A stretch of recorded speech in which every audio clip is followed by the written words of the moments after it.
The Lord spoke to Moses in the tent of meeting in the desert of Sinai on the first day of the second month of the second year after the Israelites came out of Egypt. He said, "Take a census of the whole Israelite community by their clans and families, listing every man by name, one by one. You and Aaron are to count according to their divisions, all the men in Israel who are 20 years old or more and able to serve in the army. One man from each tribe, each of them the head of his family, is to help you. These are the names of the men who are to assist you. From Reuben, Eliezer, son of Shadir. From Simeon, Shelumiel, son of Zurishaddai. From Judah, Nahshon, son of Amminadab. From Issachar, Nathanael, son of Zuar. From Zebulun, Eliab, son of Helon. From the sons of Joseph. From Ephraim, Elishama, son of Ammihud.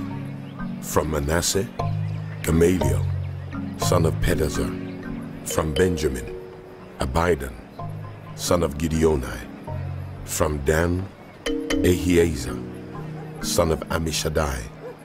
From Asher, Pagiel, son of Okran.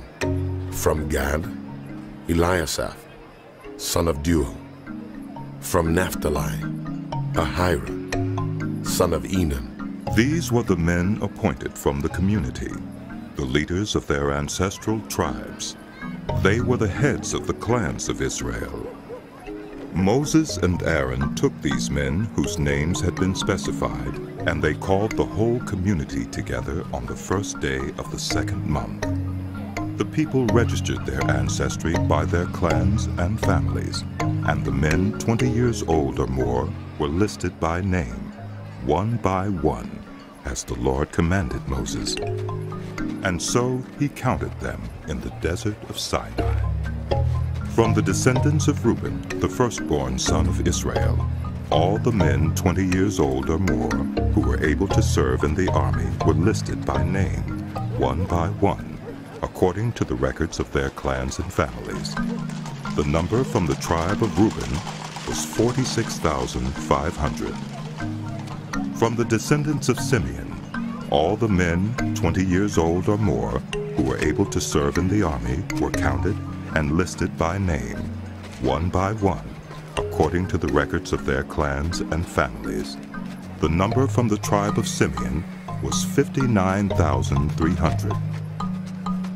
From the descendants of Gad, all the men 20 years old or more who were able to serve in the army were listed by name, according to the records of their clans and families. The number from the tribe of Gad was 45,650. From the descendants of Judah, all the men 20 years old or more who were able to serve in the army were listed by name, according to the records of their clans and families. The number from the tribe of Judah was 74,600. From the descendants of Issachar, all the men 20 years old or more who were able to serve in the army were listed by name, according to the records of their clans and families. The number from the tribe of Issachar was 54,400.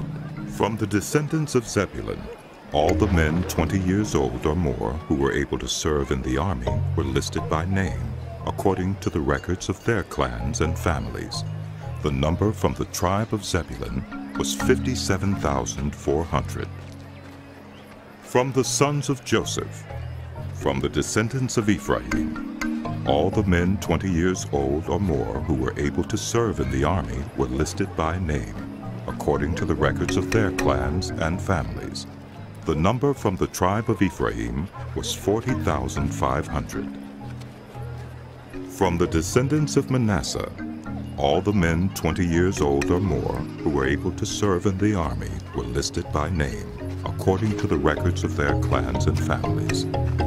The number from the tribe of Manasseh was 32,200. From the descendants of Benjamin, all the men 20 years old or more who were able to serve in the army were listed by name, according to the records of their clans and families.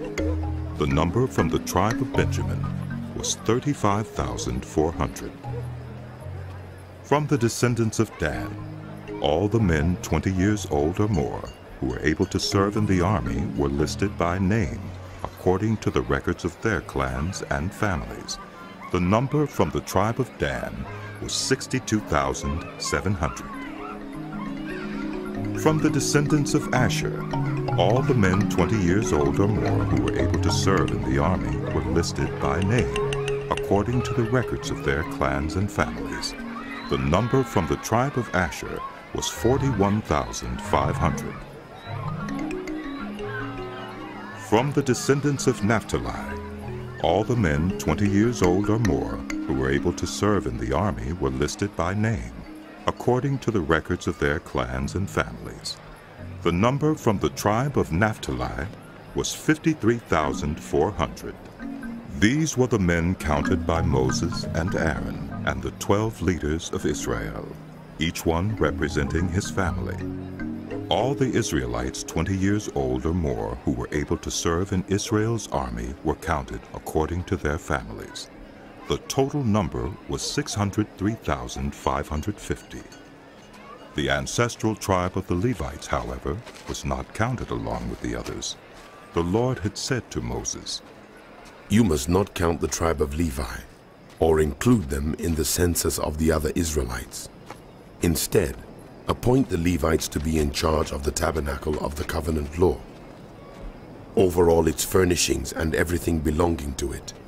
They are to carry the tabernacle and all its furnishings. They are to take care of it and encamp around it. Whenever the tabernacle is to move, the Levites are to take it down. And whenever the tabernacle is to be set up, the Levites shall do it. Anyone else who approaches it is to be put to death. The Israelites are to set up their tents by divisions, each of them in their own camp under their standard. The Levites, however, are to set up their tents around the tabernacle of the covenant law, so that my wrath will not fall on the Israelite community. The Levites are to be responsible for the care of the tabernacle of the covenant law." The Israelites did all this, just as the Lord to Moses and Aaron. The Israelites are to camp around the tent of meeting, some distance from it, each of them under their standard and holding the banners of their family. On the east, toward the sunrise, the divisions of the camp of Judah are to encamp under their standard. The leader of the people of Judah is Nahshon, son of Amminadab. His division numbers 74,600. The tribe of Issachar will camp next to them. The leader of the people of Issachar is Nathanael, son of Zuar. His division numbers 54,400. The tribe of Zebulun will be next. The leader of the people of Zebulun is Eliab, son of Helon. His division numbers 57,400. All the men assigned to the camp of Judah, according to their divisions, number 186,400. They will set out first. On the south will be the divisions of the camp of Reuben, under their standard. The leader of the people of Reuben is Elizur, son of Shadir. His division numbers 46,500. The tribe of Simeon will camp next to them. The leader of the people of Simeon is Shelumiel, son of Zurishaddai. His division numbers 59,300. The tribe of Gad will be next. The leader of the people of Gad is Eliasaph, son of Deuel. His division numbers 45,650. All the men assigned to the camp of Reuben, according to their divisions, number 151,450. They will set out second. Then the tent of meeting and the camp of the Levites will set out in the middle of the camps. They will set out in the same order as they encamp, each in their own place under their standard. On the west will be the divisions of the camp of Ephraim, under their standard. The leader of the people of Ephraim is Elishama, son of Ammihud. His division numbers 40,500. The tribe of Manasseh will be next to them. The leader of the people of Manasseh is Gamaliel, son of Pedazur. His division numbers 32,200. The tribe of Benjamin will be next. The leader of the people of Benjamin is Abidan, son of Gideoni. His division numbers 35,400. All the men assigned to the camp of Ephraim, according to their divisions, number 108,100. They will set out third. On the north will be the divisions of the camp of Dan under their standard. The leader of the people of Dan is Ahiezer, son of Ammishaddai. His division numbers 62,700. The tribe of Asher will camp next to them. The leader of the people of Asher is Pagiel, son of Okran. His division numbers 41,500. The tribe of Naphtali will be next. The leader of the people of Naphtali is Ahira, son of Enan. His division numbers 53,400.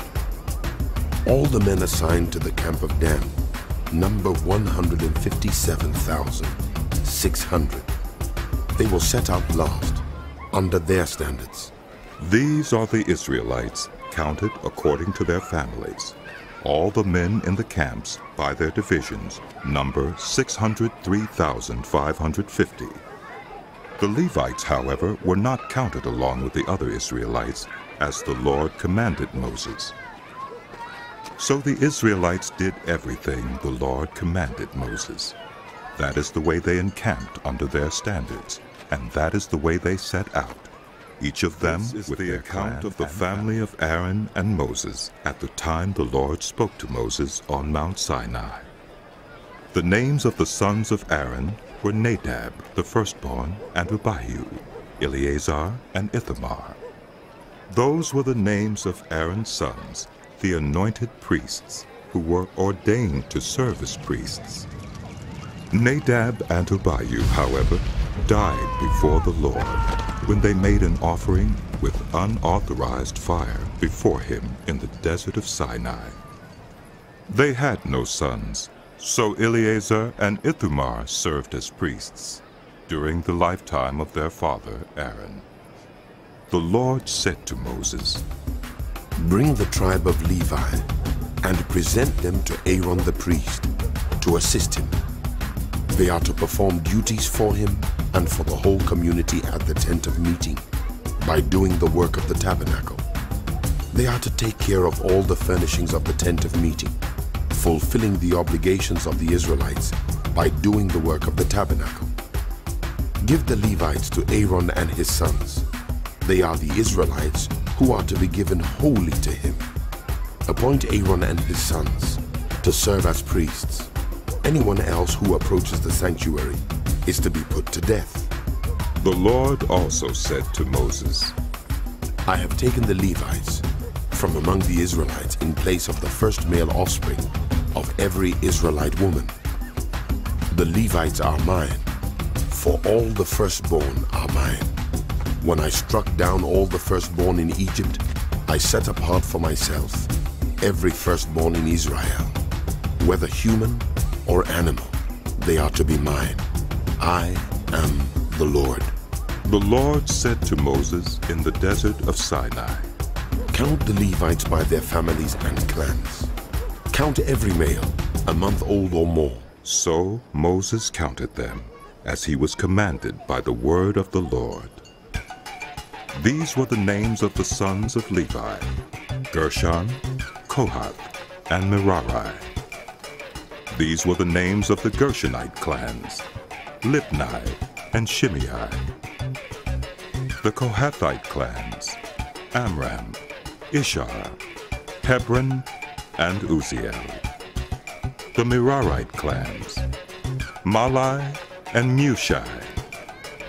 These were the Levite clans according to their families. To Gershon belonged the clans of the Libnites and Shimeites. These were the Gershonite clans. The number of all the males a month old or more who were counted was 7,500. The Gershonite clans were to camp on the west, behind the tabernacle. The leader of the families of the Gershonites was Eliasaph, son of Lael. At the tent of meeting, the Gershonites were responsible for the care of the tabernacle and tent, its coverings, the curtain at the entrance to the tent of meeting, the curtains of the courtyard, the curtain at the entrance to the courtyard surrounding the tabernacle and altar, and the ropes, and everything related to their use. To Kohath belonged the clans of the Amramites, Izharites, Hebronites, and Uzzielites. These were the Kohathite clans. The number of all the males a month old or more was 8,600. The Kohathites were responsible for the care of the sanctuary. The Kohathite clans were to camp on the south side of the tabernacle. The leader of the families of the Kohathite clans was Elizaphan, son of Uzziel. They were responsible for the care of the ark, the table, the lampstand, the altars, the articles of the sanctuary used in ministering, the curtain, and everything related to their use. The chief leader of the Levites was Eleazar, son of Aaron, the priest. He was appointed over those who were responsible for the care of the sanctuary. To Merari belonged the clans of the Mahlites and the Mushites. These were the Merarite clans. The number of all the males a month old or more who were counted was 6,200. The leader of the families of the Merarite clans was Zuriel, son of Abuel. They were to camp on the north side of the tabernacle. The Merarites were appointed to take care of the frames of the tabernacle, its crossbars, posts, bases, all its equipment, and everything related to their use, as well as the posts of the surrounding courtyard with their bases, tent pegs, and ropes. Moses and Aaron and his sons were to camp to the east of the tabernacle toward the sunrise, in front of the tent of meeting. They were responsible for the care of the sanctuary on behalf of the Israelites. Anyone else who approached the sanctuary was to be put to death. The total number of Levites counted at the Lord's command by Moses and Aaron, according to their clans, including every male a month old or more, was 22,000. The Lord said to Moses, "Count all the firstborn Israelite males, who are a month old or more, and make a list of their names.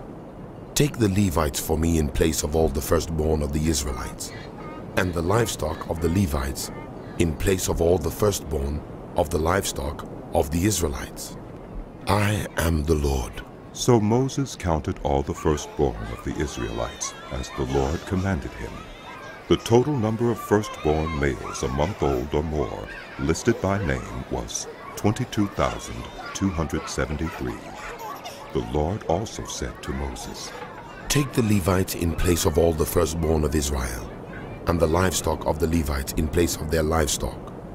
The Levites are to be mine. I am the Lord. To redeem the 273 firstborn Israelites who exceed the number of the Levites, collect 5 shekels for each one, according to the sanctuary shekel, which weighs 20 gerahs. Give the money for the redemption of the additional Israelites to Aaron and his sons." So Moses collected the redemption money from those who exceeded the number redeemed by the Levites. From the firstborn of the Israelites he collected silver, weighing 1,365 shekels, according to the sanctuary shekel. Moses gave the redemption money to Aaron and his sons, as he was commanded by the word of the Lord. The Lord said to Moses and Aaron, "Take a census of the Kohathite branch of the Levites by their clans and families. Count all the men from 30 to 50 years of age who come to serve in the work at the tent of meeting. This is the work of the Kohathites at the tent of meeting, the care of the most holy things. When the camp is to move, Aaron and his sons are to go in and take down the shielding curtain and put it over the Ark of the Covenant law. Then they are to cover the curtain with a durable leather, spread a cloth of solid blue over that, and put the poles in place. Over the table of the presence, they are to spread a blue cloth, and put on it the plates, dishes, and bowls, and the jars for drink offerings. The bread that is continually there is to remain on it.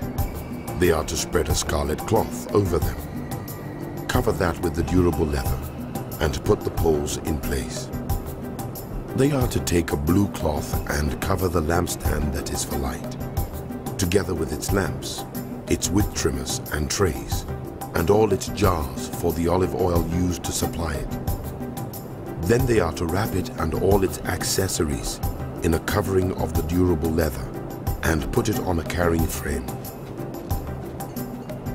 Over the gold altar, they are to spread a blue cloth and cover that with the durable leather and put the poles in place.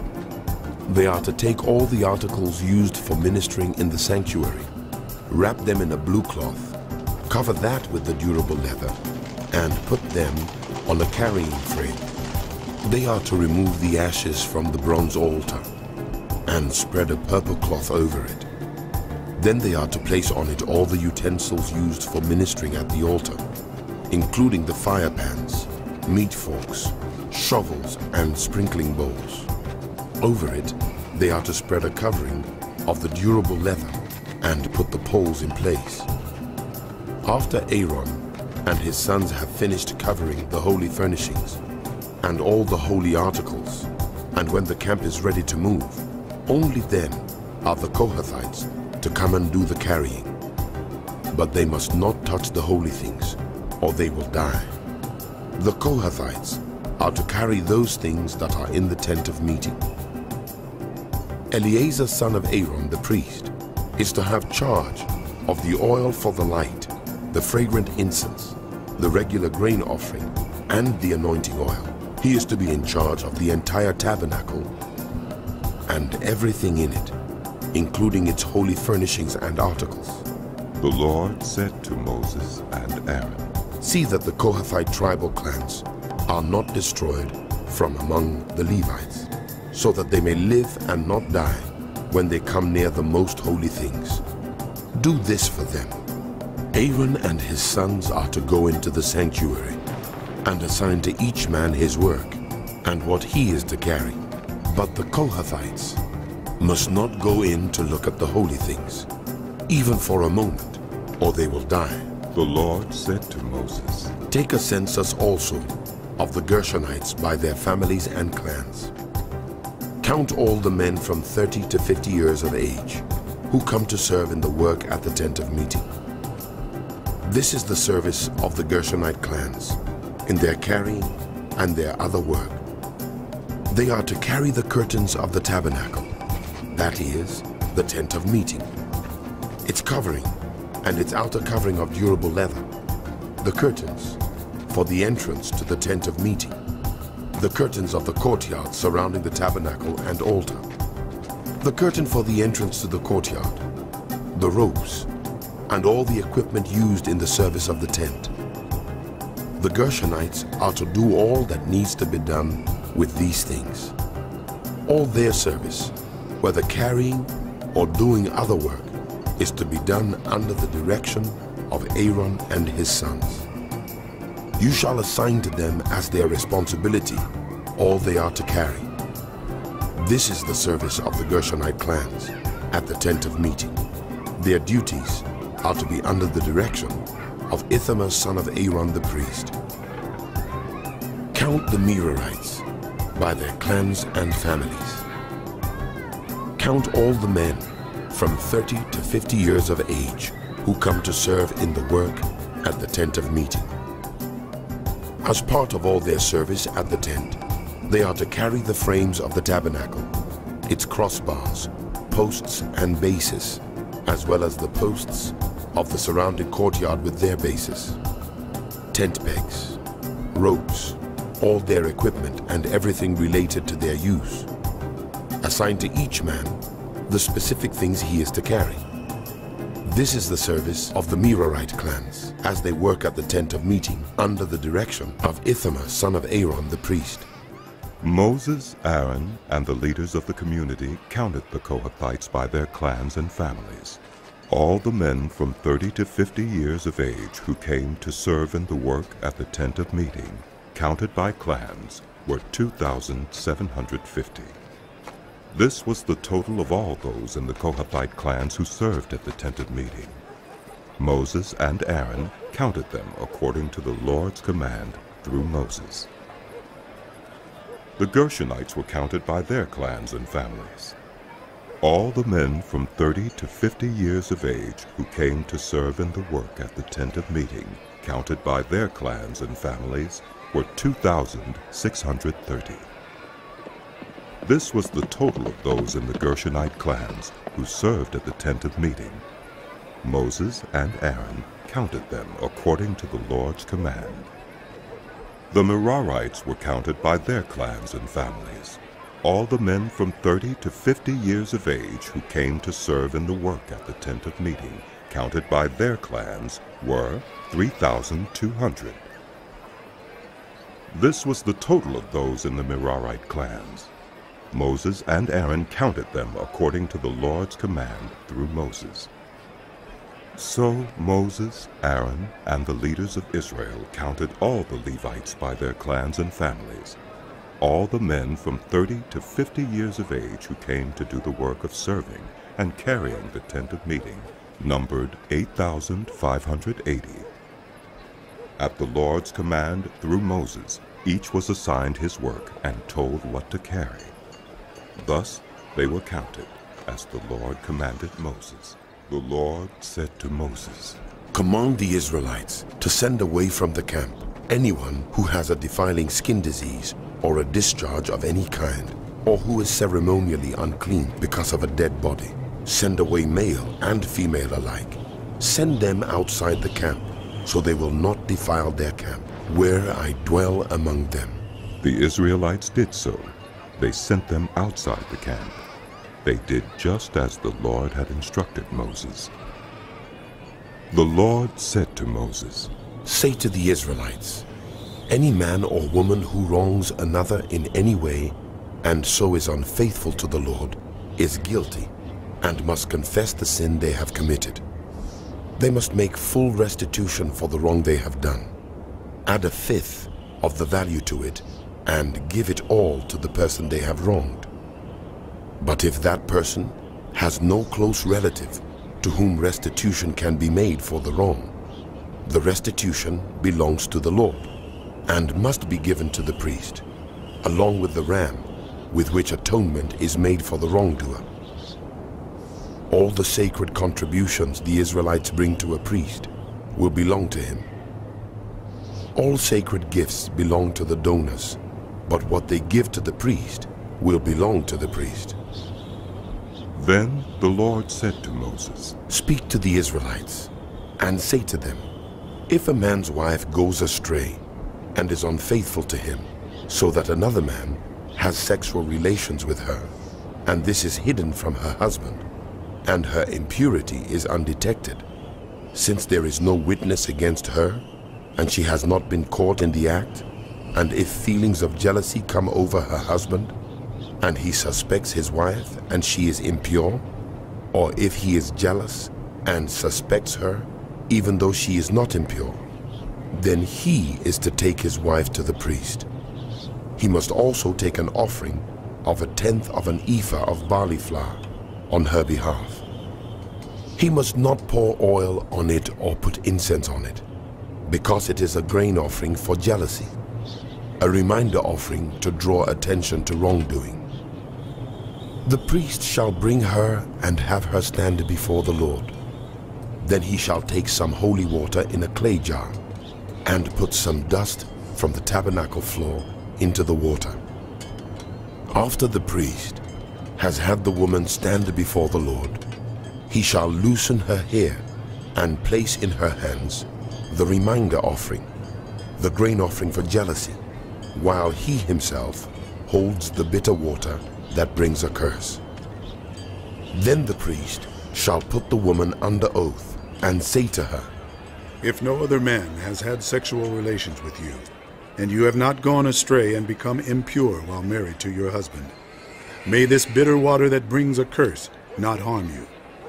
But if you have gone astray while married to your husband, and you have made yourself impure by having sexual relations with a man other than your husband," here the priest is to put the woman under this curse. "May the Lord cause you to become a curse among your people, when he makes your womb miscarry and your abdomen swell. May this water that brings a curse enter your body, so that your abdomen swells or your womb miscarries." Then the woman is to say, Amen. So be it. the priest is to write these curses on a scroll, and then wash them off into the bitter water. He shall make the woman drink the bitter water that brings a curse. And this water that brings a curse and causes bitter suffering will enter her. The priest is to take from her hands the grain offering for jealousy, wave it before the Lord, and bring it to the altar.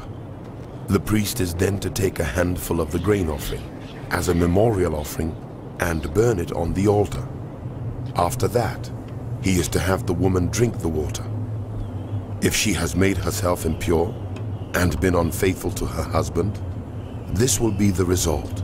When she is made to drink the water that brings a curse and causes bitter suffering, it will enter her, her abdomen will swell, and her womb will miscarry, and she will become a curse. If, however, the woman has not made herself impure, but is clean, she will be cleared of guilt and will be able to have children. This, then, is the law of jealousy. When a woman goes astray and makes herself impure while married to her husband, or when feelings of jealousy come over a man because he suspects his wife, the priest is to have her stand before the Lord and is to apply this entire law to her.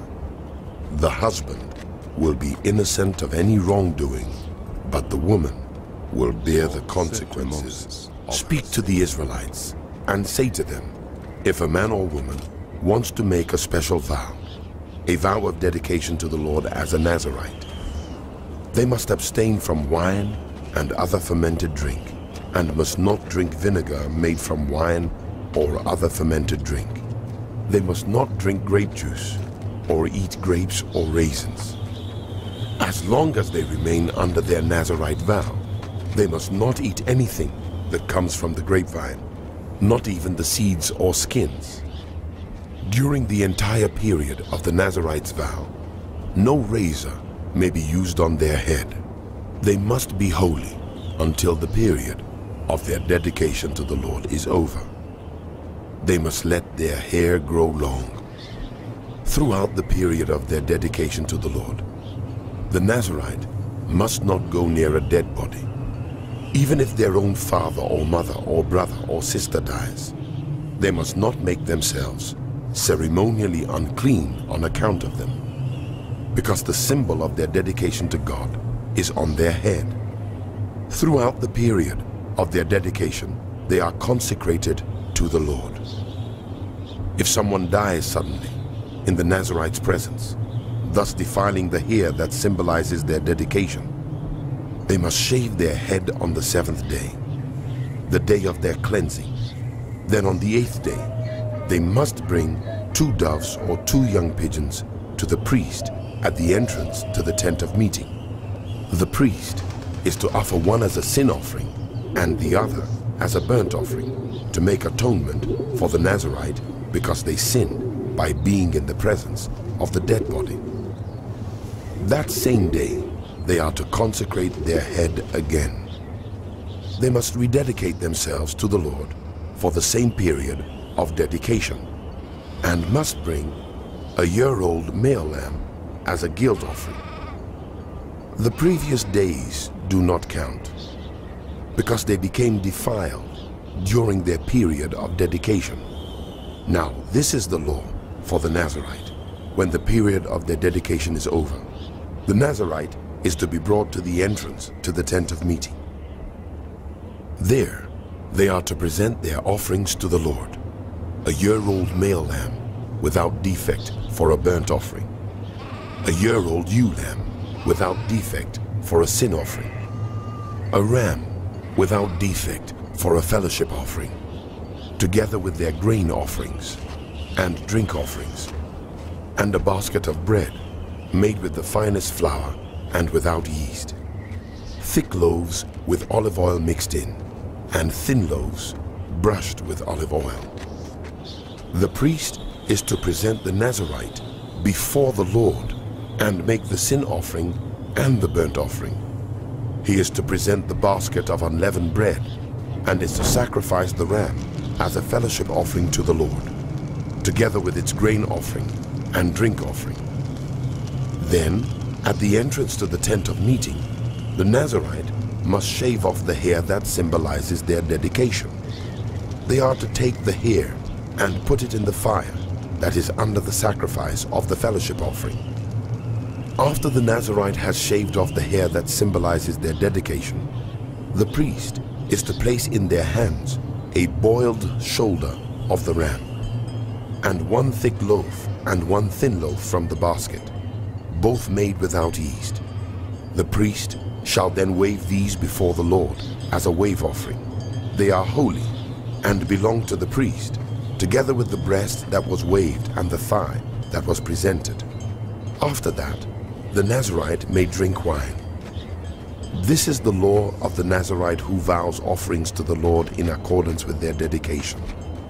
In addition to whatever else they can afford, they must fulfill the vows they have made, according to the law of the Nazirite. The Lord said to Moses, "Tell Aaron and his sons, this is how you are to bless the Israelites.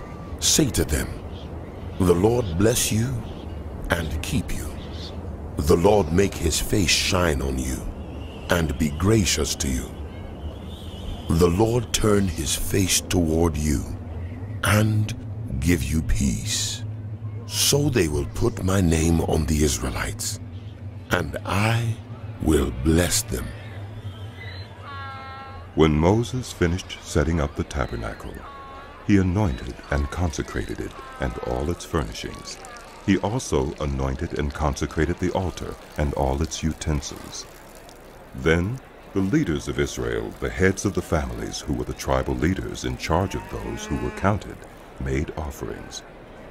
They brought as their gifts before the Lord 6 covered carts and 12 oxen, an ox from each leader, and a cart from every 2. These they presented before the tabernacle. The Lord said to Moses, "Accept these from them, that they may be used in the work at the tent of meeting. Give them to the Levites as each man's work requires." So Moses took the carts and oxen and gave them to the Levites. He gave 2 carts and 4 oxen to the Gershonites as their work required, and he gave 4 carts and 8 oxen to the Merarites as their work required. They were all under the direction of Ithamar, son of Aaron the priest. But Moses did not give any to the Kohathites, because they were to carry on their shoulders the holy things, for which they were responsible. When the altar was anointed, the leaders brought their offerings for its dedication and presented them before the altar. For the Lord had said to Moses, "Each day, one leader is to bring his offering for the dedication of the altar." The one who brought his offering on the first day was Nahshon, son of Amminadab of the tribe of Judah. His offering was 1 silver plate weighing 130 shekels and 1 silver sprinkling bowl weighing 70 shekels, both according to the sanctuary shekel, each filled with the finest flour mixed with olive oil as a grain offering. 1 gold dish weighing 10 shekels, filled with incense, 1 young bull, 1 ram, and 1 male lamb a year old for a burnt offering, 1 male goat for a sin offering, and 2 oxen, 5 rams, 5 male goats, and 5 male lambs a year old, to be sacrificed as a fellowship offering. This was the offering of Nahshon, son of Amminadab. On the 2nd day, Nethanel, son of Zuar, the leader of Issachar, brought his offering. The offering he brought was 1 silver plate weighing 130 shekels, and 1 silver sprinkling bowl weighing 70 shekels, both according to the sanctuary shekel, each filled with the finest flour mixed with olive oil as a grain offering. 1 gold dish weighing 10 shekels, filled with incense. 1 young bull, 1 ram, and 1 male lamb a year old for a burnt offering. 1 male goat for a sin offering, and 2 oxen, 5 rams, 5 male goats, and 5 male lambs a year old, to be sacrificed as a fellowship offering. This was the offering of Nethanel, son of Zuar. On the 3rd day, Eliab, son of Helon, the leader of the people of Zebulun, brought his offering. His offering was 1 silver plate weighing 130 shekels, and 1 silver sprinkling bowl weighing 70 shekels, both according to the sanctuary shekel, each filled with the finest flour mixed with olive oil as a grain offering. 1 gold dish weighing 10 shekels, filled with incense. 1 young bull, 1 ram, and 1 male lamb a year old for a burnt offering. 1 male goat for a sin offering, and 2 oxen, 5 rams, 5 male goats, and 5 male lambs a year old, to be sacrificed as a fellowship offering. This was the offering of Eliab, son of Helon. On the 4th day, Elizur, son of Shedeur, the leader of the people of Reuben, brought his offering. His offering was 1 silver plate weighing 130 shekels, and 1 silver sprinkling bowl weighing 70 shekels, both according to the sanctuary shekel, each filled with the finest flour mixed with olive oil as a grain offering. 1 gold dish weighing 10 shekels, filled with incense.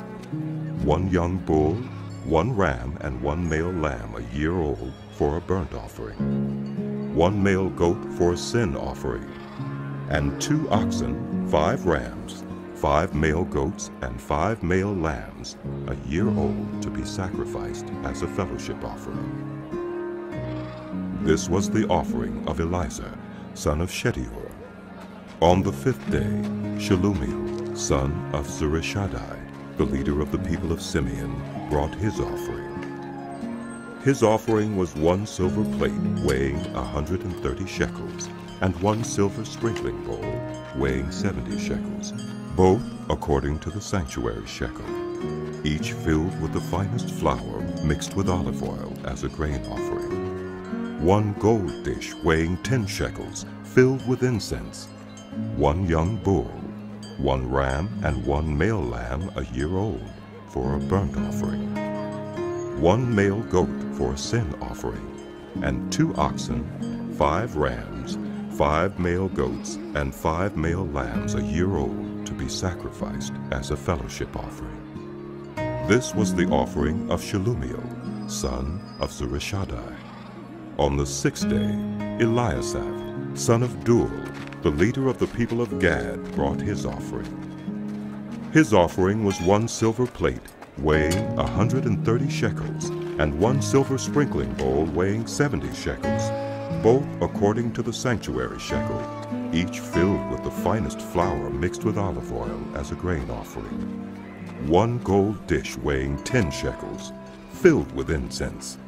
1 young bull, 1 ram, and 1 male lamb a year old for a burnt offering. 1 male goat for a sin offering, and 2 oxen, 5 rams, 5 male goats, and 5 male lambs a year old, to be sacrificed as a fellowship offering. This was the offering of Eliasaph, son of Deuel. On the 7th day, Elishama, son of Ammihud, the leader of the people of Ephraim, brought his offering. His offering was 1 silver plate weighing 130 shekels, and 1 silver sprinkling bowl weighing 70 shekels, both according to the sanctuary shekel, each filled with the finest flour mixed with olive oil as a grain offering. 1 gold dish weighing 10 shekels, filled with incense, 1 young bull, 1 ram, and 1 male lamb a year old for a burnt offering, 1 male goat for a sin offering, and 2 oxen, 5 rams, 5 male goats, and 5 male lambs a year old to be sacrificed as a fellowship offering. This was the offering of Elishama, son of Ammihud.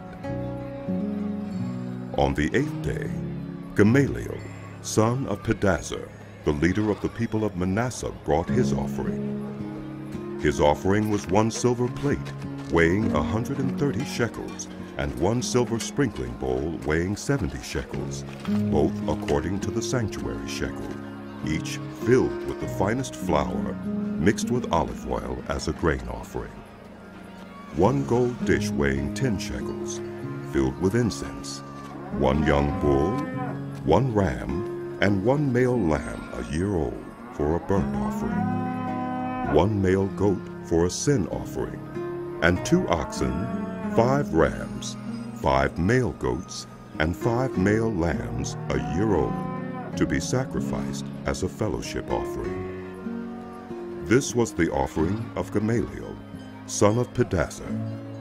On the 9th day, Abidan, son of Gideoni, the leader of the people of Benjamin, brought his offering. His offering was 1 silver plate weighing 130 shekels, and 1 silver sprinkling bowl weighing 70 shekels, both according to the sanctuary shekel, each filled with the finest flour mixed with olive oil as a grain offering. 1 gold dish weighing 10 shekels, filled with incense, 1 young bull, 1 ram, and 1 male lamb a year old for a burnt offering, 1 male goat for a sin offering, and 2 oxen, 5 rams, 5 male goats, and 5 male lambs a year old to be sacrificed as a fellowship offering. This was the offering of Abidan, son of Gideoni. On the 10th day, Ahiezer, son of Ammishaddai, the leader of the people of Dan, brought his offering. His offering was 1 silver plate weighing 130 shekels, and 1 silver sprinkling bowl weighing 70 shekels, both according to the sanctuary shekel, each filled with the finest flour mixed with olive oil as a grain offering. 1 gold dish weighing 10 shekels, filled with incense, 1 young bull, 1 ram, and 1 male lamb a year old for a burnt offering, 1 male goat for a sin offering, and 2 oxen, 5 rams, 5 male goats, and 5 male lambs a year old to be sacrificed as a fellowship offering. This was the offering of Ahiezer, son of Ammishaddai. On the 11th day, Pagiel, son of Ochran, the leader of the people of Asher, brought his offering. His offering was 1 silver plate weighing 130 shekels, and 1 silver sprinkling bowl weighing 70 shekels, both according to the sanctuary shekel, each filled with the finest flour mixed with olive oil as a grain offering. 1 gold dish weighing 10 shekels, filled with incense, 1 young bull, 1 ram, and 1 male lamb a year old for a burnt offering, 1 male goat for a sin offering, and 2 oxen, 5 rams, 5 male goats, and 5 male lambs a year old to be sacrificed as a fellowship offering. This was the offering of Pagiel, son of Ochran. On the 12th day, Ahira, son of Enan, the leader of the people of Naphtali, brought his offering. His offering was 1 silver plate weighing 130 shekels, and 1 silver sprinkling bowl weighing 70 shekels, both according to the sanctuary shekel, each filled with the finest flour mixed with olive oil as a grain offering. 1 gold dish weighing 10 shekels, filled with incense. 1 young bull, 1 ram, and 1 male lamb a year old for a burnt offering. 1 male goat for a sin offering, and 2 oxen, 5 rams, 5 male goats, and 5 male lambs a year old to be sacrificed as a fellowship offering. This was the offering of Ahira, son of Enan. These were the offerings of the Israelite leaders for the dedication of the altar when it was anointed. 12 silver plates, 12 silver sprinkling bowls, and 12 gold dishes. Each silver plate weighed 130 shekels, and each sprinkling bowl 70 shekels. Altogether, the silver dishes weighed 2,400 shekels, according to the sanctuary shekel. The 12 gold dishes filled with incense weighed 10 shekels each, according to the sanctuary shekel. Altogether, the gold dishes weighed 120 shekels. The total number of animals for the burnt offering came to 12 young bulls, 12 rams, and 12 male lambs a year old, together with their grain offering. 12 male goats were used for the sin offering. The total number of animals for the sacrifice of the fellowship offering came to 24 oxen, 60 rams, 60 male goats, and 60 male lambs a year old. These were the offerings for the dedication of the altar after it was anointed.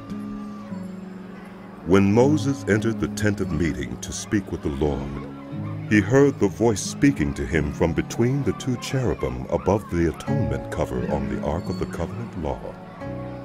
In this way, the Lord said to Moses, "Speak to Aaron, and say to him, when you set up the lamps, see that all 7 light up the area in front of the lampstand."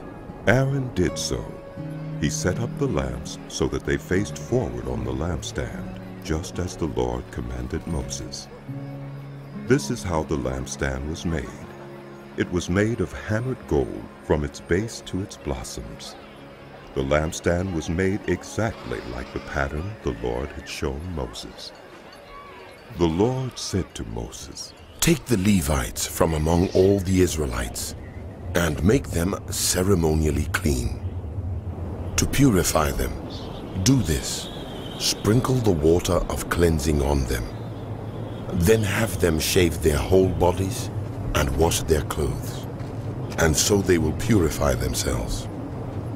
Have them take a young bull with its grain offering of the finest flour mixed with olive oil. Then you are to take a second young bull for a sin offering. Bring the Levites to the front of the tent of meeting and assemble the whole Israelite community. You are to bring the Levites before the Lord, and the Israelites are to lay their hands on them. Aaron is to present the Levites before the Lord as a wave offering from the Israelites, so that they may be ready to do the work of the Lord. Then the Levites are to lay their hands on the heads of the bulls, using one for a sin offering to the Lord, and the other for a burnt offering to make atonement for the Levites. Have the Levites stand in front of Aaron and his sons, and then present them as a wave offering to the Lord. In this way, you are to set the Levites apart from the other Israelites, and the Levites will be mine. After you have purified the Levites and presented them as a wave offering, they are to come to do their work at the tent of meeting. They are the Israelites who are to be given wholly to me. I have taken them as my own in place of the firstborn, the first male offspring from every Israelite woman. Every firstborn male in Israel, whether human or animal, is mine. When I struck down all the firstborn in Egypt, I set them apart for myself, and I have taken the Levites in place of all the firstborn sons in Israel. From among all the Israelites, I have given the Levites as gifts to Aaron and his sons to do the work at the tent of meeting on behalf of the Israelites and to make atonement for them, so that no plague will strike the Israelites when they go near the sanctuary. Moses, Aaron, and the whole Israelite community did with the Levites just as the Lord commanded Moses. The Levites purified themselves and washed their clothes. Then Aaron presented them as a wave offering before the Lord and made atonement for them to purify them. After that, the Levites came to do their work at the tent of meeting under the supervision of Aaron and his sons. They did with the Levites just as the Lord commanded Moses. The Lord said to Moses, "This applies to the Levites. Men 25 years old or more shall come to take part in the work at the tent of meeting. But at the age of 50, they must retire from their regular service and work no longer. They may assist their brothers in performing their duties at the tent of meeting, but they themselves must not do the work. This then is how you are to assign the responsibilities of the Levites." The Lord spoke to Moses in the desert of Sinai in the first month of the second year after they came out of Egypt. He said, "Have the Israelites celebrate the Passover at the appointed time. Celebrate it at the appointed time at twilight on the 14th day of this month, in accordance with all its rules and regulations." So Moses told the Israelites to celebrate the Passover, and they did so in the desert of Sinai at twilight on the 14th day of the first month. The Israelites did everything just as the Lord commanded Moses. But some of them could not celebrate the Passover on that day, because they were ceremonially unclean on account of a dead body. So they came to Moses and Aaron that same day and said to Moses, "We have become unclean because of a dead body. But why should we be kept from presenting the Lord's offering with the other Israelites at the appointed time?" Moses answered them, "Wait until I find out what the Lord commands concerning you." Then the Lord said to Moses, "Tell the Israelites, when any of you or your descendants are unclean because of a dead body or are away on a journey, they are still to celebrate the Lord's Passover. But they are to do it on the 14th day of the second month at twilight. They are to eat the lamb together with unleavened bread and bitter herbs. They must not leave any of it till morning or break any of its bones. When they celebrate the Passover, they must follow all the regulations. But if anyone who is ceremonially clean and not on a journey fails to celebrate the Passover, they must be cut off from their people for not presenting the Lord's offering at the appointed time. They will bear the consequences of their sin. A foreigner residing among you is also to celebrate the Lord's Passover in accordance with its rules and regulations. You must have the same regulations for both the foreigner and the native-born." On the day the tabernacle, the tent of the covenant law, was set up, the cloud covered it. From evening till morning, the cloud above the tabernacle looked like fire.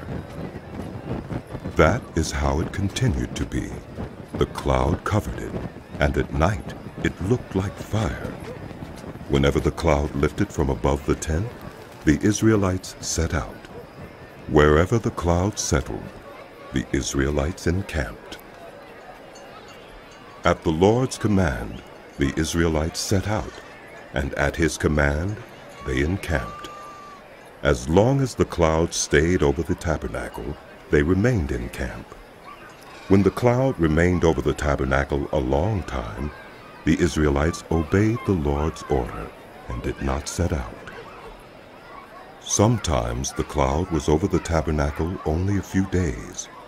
At the Lord's command, they would encamp, and then, at his command, they would set out. Sometimes the cloud stayed only from evening till morning, and when it lifted in the morning, they set out. Whether by day or by night, whenever the cloud lifted, they set out. Whether the cloud stayed over the tabernacle for 2 days, or a month, or a year, the Israelites would remain in camp and not set out. But when it lifted, they would set out. At the Lord's command they encamped, and at the Lord's command they set out. They obeyed the Lord's order in accordance with his command. The Lord said to Moses, "Make 2 trumpets of hammered silver, and use them for calling the community together, and for having the camps set out. When both are sounded, the whole community is to assemble before you at the entrance to the tent of meeting. If only one is sounded, the leaders, the heads of the clans of Israel, are to assemble before you. When a trumpet blast is sounded, the tribes camping on the east are to set out. At the sounding of a second blast, the camps on the south are to set out. The blast will be the signal for setting out. To gather the assembly, blow the trumpets, but not with the signal for setting out. The sons of Aaron, the priests, are to blow the trumpets. This is to be a lasting ordinance for you and the generations to come. When you go into battle in your own land against an enemy who is oppressing you, sound a blast on the trumpets. Then you will be remembered by the Lord your God and rescued from your enemies. Also, at your times of rejoicing, your appointed festivals and new moon feasts, you are to sound the trumpets over your burnt offerings and fellowship offerings, and they will be a memorial for you before your God. I am the Lord your God." On the 20th day of the 2nd month of the 2nd year, the cloud lifted from above the tabernacle of the covenant law. Then the Israelites set out from the desert of Sinai and traveled from place to place until the cloud came to rest in the desert of Paran. They set out this first time at the Lord's command through Moses. The divisions of the camp of Judah went first, under their standard. Nahshon, son of Amminadab, was in command. Nethanel, son of Zurah, was over the division of the tribe of Issachar. And Eliah, son of Helon, was over the division of the tribe of Zebulun. Then the tabernacle was taken down, and the Gershonites and Merarites who carried it set out. The divisions of the camp of Reuben went next under their standard. Elizur, son of Shedeur, was in command.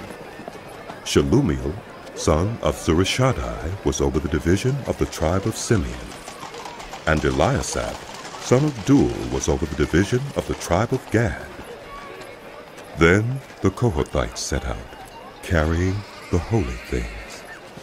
The tabernacle was to be set up before they arrived. The divisions of the camp of Ephraim went next under their standard. Elishama, son of Ammiad, was in command.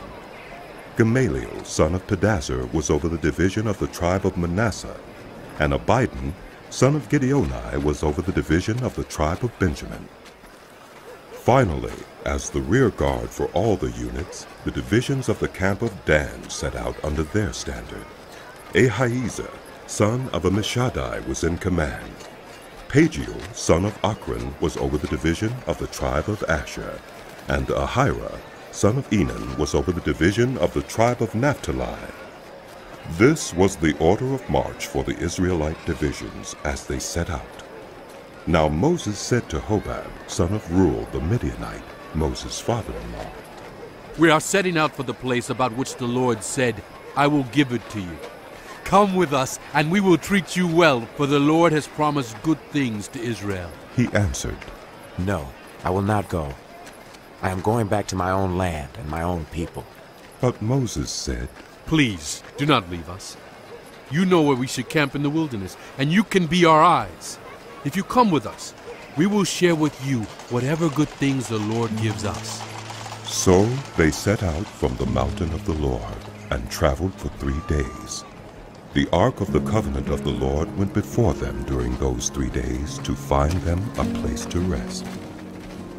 The cloud of the Lord was over them by day when they set out from the camp. Whenever the ark set out, Moses said, Rise up, Lord. May your enemies be scattered. May your foes flee before you. Whenever it came to rest, he said, Return, Lord, to the countless thousands of Israel. The book of Numbers continued. Now the people complained about their hardships in the hearing of the Lord, and when he heard them, his anger was aroused. Then fire from the Lord burned among them and consumed some of the outskirts of the camp. When the people cried out to Moses, he prayed to the Lord, and the fire died down. So that place was called Taberah, because fire from the Lord had burned among them. The rabble with them began to crave other food, and again the Israelites started wailing and said, If only we had meat to eat. We remember the fish we ate in Egypt at no cost. Also the cucumbers, melons, leeks, onions, and garlic. But now we have lost our appetite. We never see anything but this manna. The manna was like coriander seed and looked like resin. People went around gathering it and then ground it in a hand mill or crushed it in a mortar. They cooked it in a pot or made it into loaves. And it tasted like something made with olive oil. When the dew settled on the camp at night, the manna also came down. Moses heard the people of every family wailing at the entrance to their tents. The Lord became exceedingly angry, and Moses was troubled. He asked the Lord, Why have you brought this trouble on your servant? What have I done to displease you that you put the burden of all these people on me? Did I conceive all these people? Did I give them birth? Why do you tell me to carry them in my arms as a nurse carries an infant to the land you promised on oath to their ancestors? Where can I get meat for all these people? They keep wailing to me, Give us meat to eat. I cannot carry all these people by myself. The burden is too heavy for me. If this is how you are going to treat me, please go ahead and kill me if I have found favor in your eyes. And do not let me face my own ruin. The Lord said to Moses, Bring me 70 of Israel's elders, who are known to you as leaders and officials among the people. Have them come to the tent of meeting, that they may stand there with you.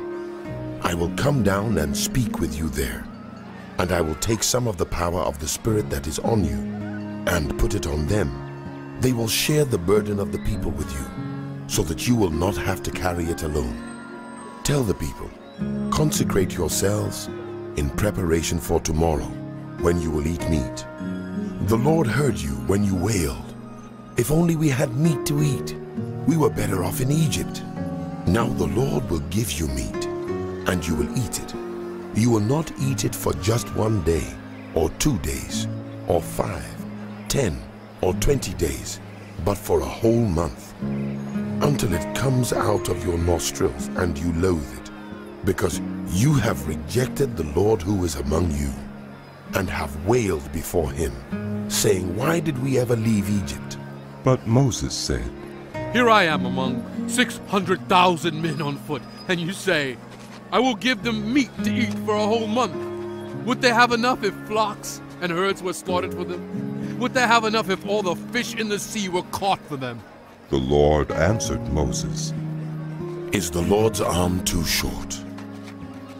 Now you will see whether or not what I say will come true for you. So Moses went out and told the people what the Lord had said. He brought together 70 of their elders and had them stand around the tent. Then the Lord came down in the cloud and spoke with him. And he took some of the power of the Spirit that was on him and put it on the 70 elders. When the Spirit rested on them, they prophesied, but did not do so again. However, 2 men whose names were Eldad and Medad had remained in the camp. They were listed among the elders, but did not go out to the tent.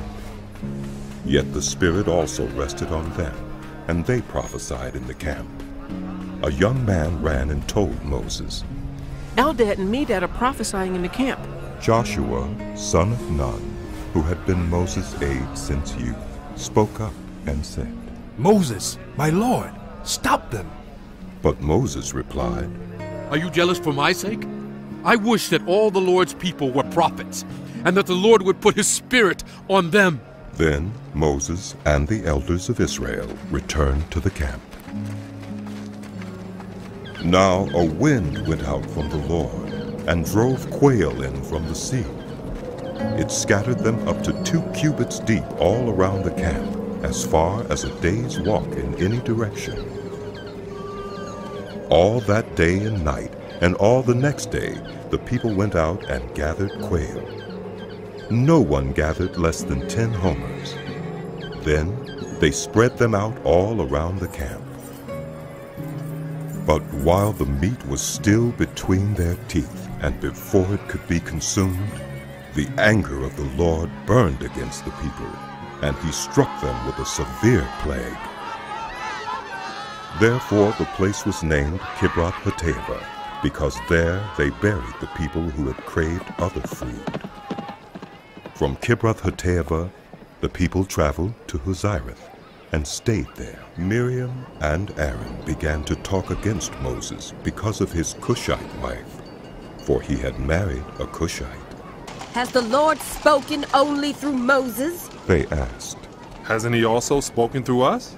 And the Lord heard this. Now Moses was a very humble man, more humble than anyone else on the face of the earth. At once the Lord said to Moses, Aaron, and Miriam, Come out to the tent of meeting, all 3 of you. So the 3 of them went out. Then the Lord came down in a pillar of cloud. He stood at the entrance to the tent and summoned Aaron and Miriam. When the 2 of them stepped forward, he said, Listen to my words. When there are prophets of the Lord among you, I reveal myself to them in visions. I speak to them in dreams. But this is not true of my servant Moses. He is faithful in all my house. With him, I speak face to face, clearly and not in riddles. He sees the form of the Lord. Why then were you not afraid to speak against my servant Moses? The anger of the Lord burned against them, and he left them. When the cloud lifted from above the tent, Miriam's skin was leprous. It became as white as snow. Aaron turned toward her and saw that she had a defiling skin disease, and he said to Moses, Please, my lord, I ask you not to hold against us the sin we have so foolishly committed. Do not let her be like a stillborn infant coming from its mother's womb, with its flesh half eaten away. So Moses cried out to the Lord. Please, God, heal her. The Lord replied to Moses, If her father had spit in her face, would she not have been in disgrace for 7 days? Confine her outside the camp for 7 days. After that, she can be brought back. So Miriam was confined outside the camp for 7 days, and the people did not move on till she was brought back. After that, the people left Hazireth and encamped in the desert of Paran. Said to Moses, Send some men to explore the land of Canaan which I am giving to the Israelites. From each ancestral tribe, send one of its leaders. So, at the Lord's command, Moses sent them out from the desert of Paran. All of them were leaders of the Israelites. These are their names. From the tribe of Reuben, Shammua, son of Zaccur. From the tribe of Simeon, Shaphat, son of Hori. From the tribe of Judah, Caleb, son of Jephunneh. From the tribe of Issachar, Igal, son of Joseph. From the tribe of Ephraim, Hoshea, son of Nun. From the tribe of Benjamin, Paltai, son of Raphu. From the tribe of Zebulun, Gadiel, son of Sodai. From the tribe of Manasseh, a tribe of Joseph, Gadai, son of Susai. From the tribe of Dan, Amiel, son of Gemalli. From the tribe of Asher, Sether, son of Michael. From the tribe of Naphtali, Nabai, son of Vaphsi. From the tribe of Gad, Guel, son of Machi. These are the names of the men Moses sent to explore the land. Moses gave Hoshea, son of Nun, the name Joshua.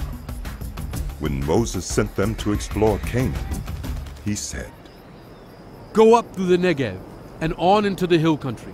See what the land is like and whether the people who live there are strong or weak, few or many.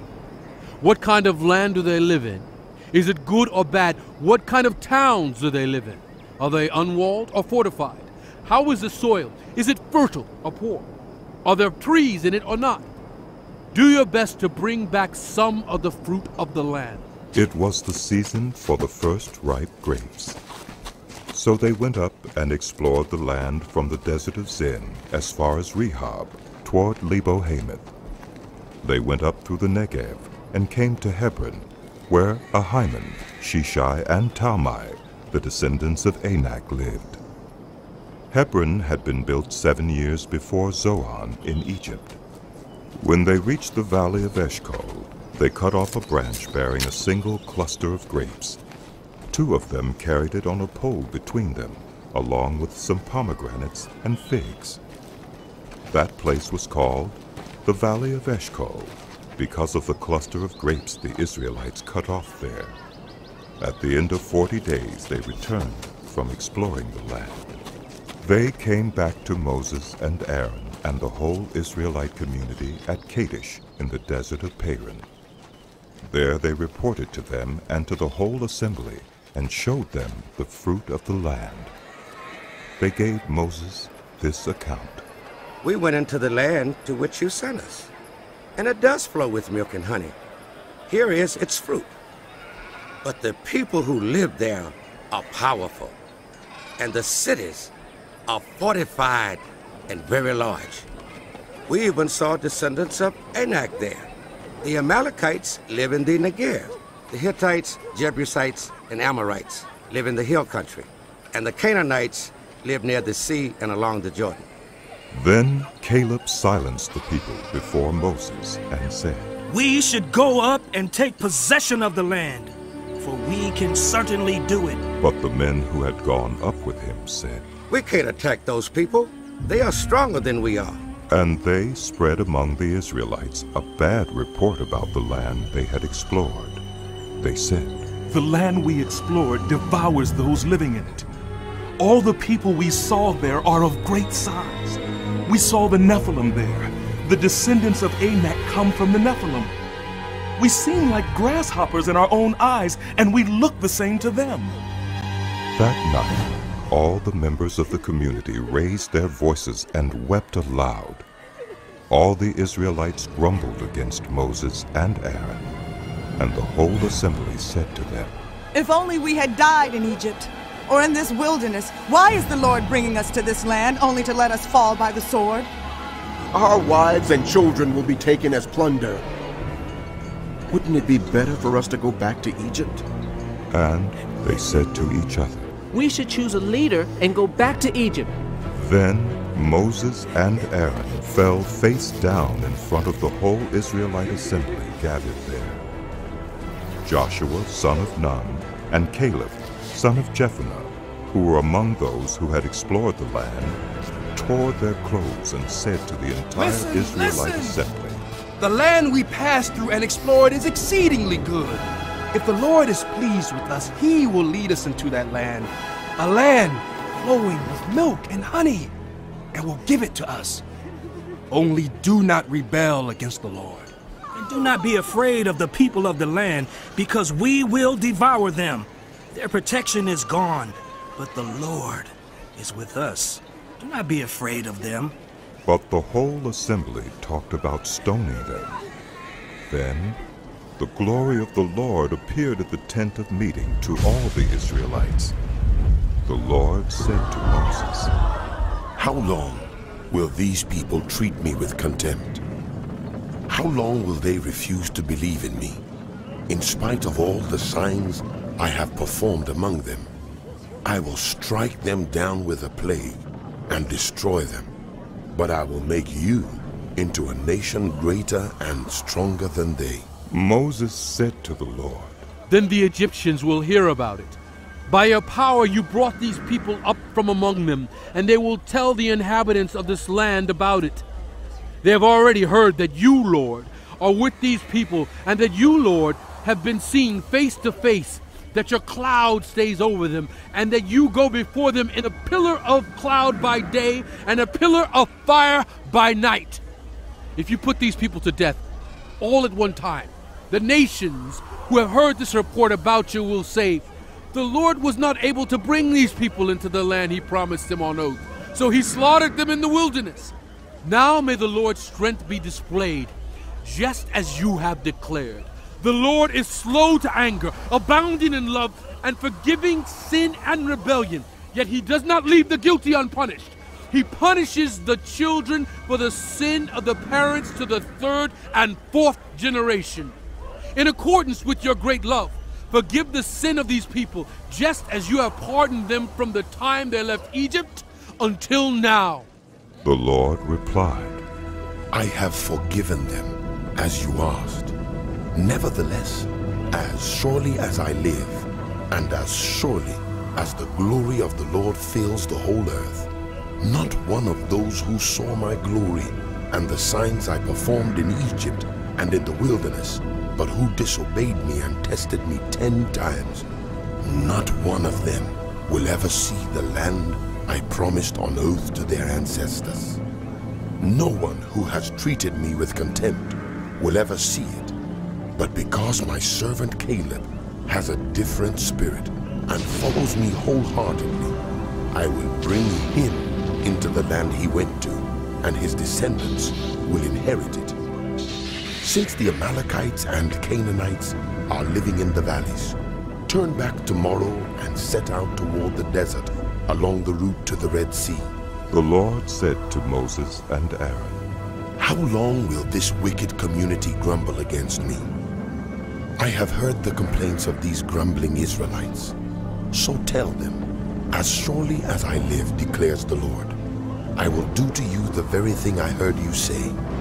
In this wilderness, your bodies will fall, every one of you 20 years old or more, who was counted in the census, and who has grumbled against me. Not one of you will enter the land I swore with uplifted hand to make your home, except Caleb, son of Jephunneh, and Joshua, son of Nun. As for your children, that you said would be taken as plunder, I will bring them in to enjoy the land you have rejected. But you, your bodies will fall in this wilderness.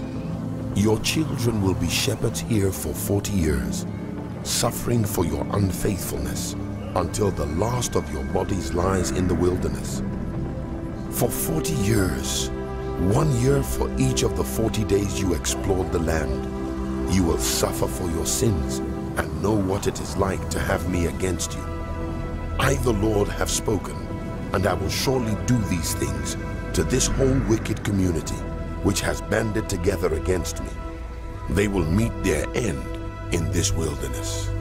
Here they will die." So the men Moses had sent to explore the land, who returned and made the whole community grumble against him by spreading a bad report about it.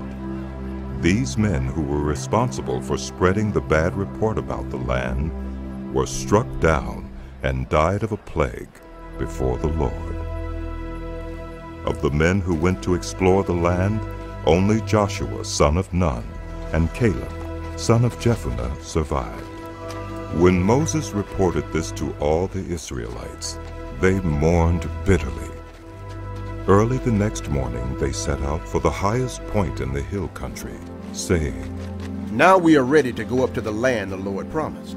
Surely we have sinned. But Moses said, "Why are you disobeying the Lord's command? This will not succeed. Do not go up, because the Lord is not with you. You will be defeated by your enemies, for the Amalekites and Canaanites will face you there, because you have turned away from the Lord. He will not be with you, and you will fall by the sword."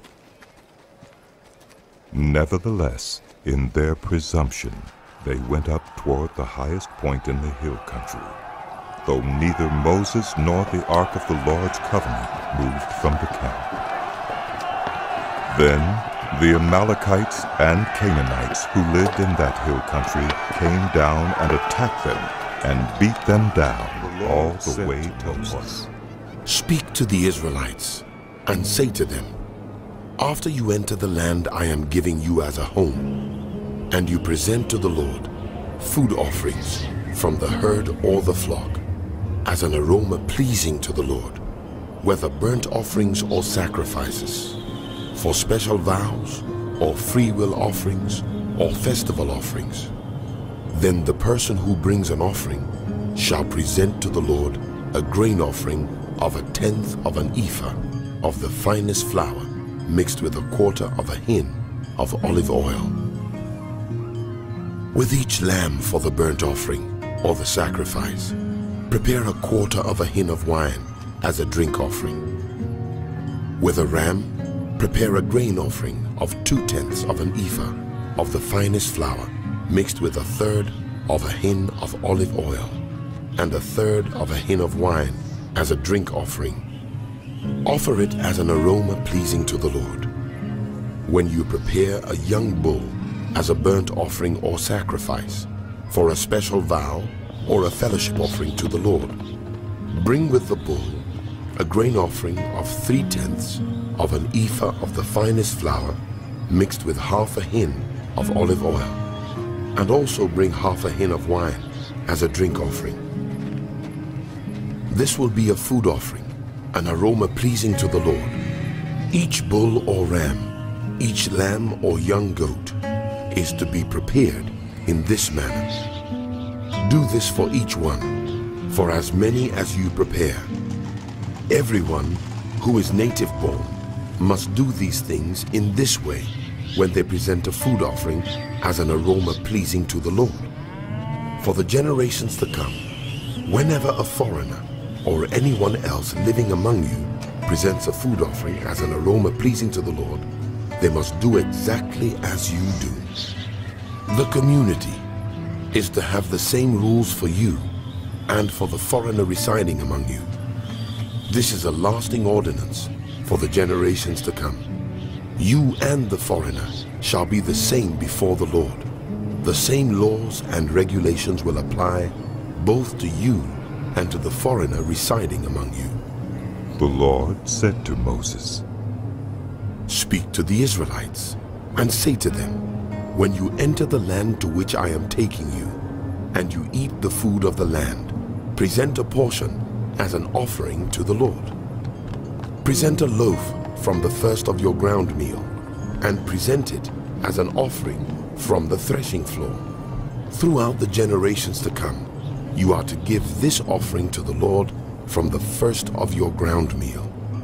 Now, if you as a community unintentionally fail to keep any of these commands the Lord gave Moses, any of the Lord's commands to you through him, from the day the Lord gave them and continuing through the generations to come, and if this is done unintentionally without the community being aware of it, then the whole community is to offer a young bull for a burnt offering as an aroma pleasing to the Lord, along with its prescribed grain offering and drink offering, and a male goat for a sin offering. The priest is to make atonement for the whole Israelite community, and they will be forgiven, for it was not intentional, and they have presented to the Lord for their wrong, a food offering and a sin offering. The whole Israelite community and the foreigners residing among them will be forgiven, because all the people were involved in the unintentional wrong. But if just one person sins unintentionally, that person must bring a year-old female goat for a sin offering. The priest is to make atonement before the Lord for the one who erred by sinning unintentionally. And when atonement has been made for them, they will be forgiven. One and the same law applies to everyone who sins unintentionally, whether a native-born Israelite or a foreigner residing among you. But anyone who sins defiantly, whether native-born or foreigner, blasphemes the Lord and must be cut off from their people, because they have despised the Lord's word and broken his commands. They must surely be cut off. Their guilt remains on them. While the Israelites were in the wilderness, a man was found gathering wood on the Sabbath day. Those who found him gathering wood brought him to Moses and Aaron and the whole assembly. And they kept him in custody because it was not clear what should be done to him. Then the Lord said to Moses, "The man must die. The whole assembly must stone him outside the camp." So the assembly took him outside the camp and stoned him to death, as the Lord commanded Moses. The Lord said to Moses, "Speak to the Israelites and say to them, throughout the generations to come, you are to make tassels on the corners of your garments, with a blue cord on each tassel. You will have these tassels to look at, and so you will remember all the commands of the Lord, that you may obey them, and not prostitute yourselves by chasing after the lusts of your own hearts and eyes. Then you will remember to obey all my commands, and will be consecrated to your God. I am the Lord your God, who brought you out of Egypt to be your God. I am the Lord, son of your Ishar, God." the son of Kohath, the son of Levi, and certain Reubenites, Dathan and Abiram, sons of Eliab, and On, son of Peleth, became insolent and rose up against Moses. With them were 250 Israelite men, well-known community leaders who had been appointed members of the council. They came as a group to oppose Moses and Aaron, and said to them, "You have gone too far. The whole community is holy, every one of them, and the Lord is with them. Why then do you set yourselves above the Lord's assembly?" When Moses heard this, he fell face down. Then he said to Korah and all his followers, "In the morning the Lord will show who belongs to him and who is holy, and he will have that person come near him. The one he chooses, he will cause to come near him. You, Korah, and all your followers are to do this. Take censers and tomorrow put burning coals and incense in them before the Lord.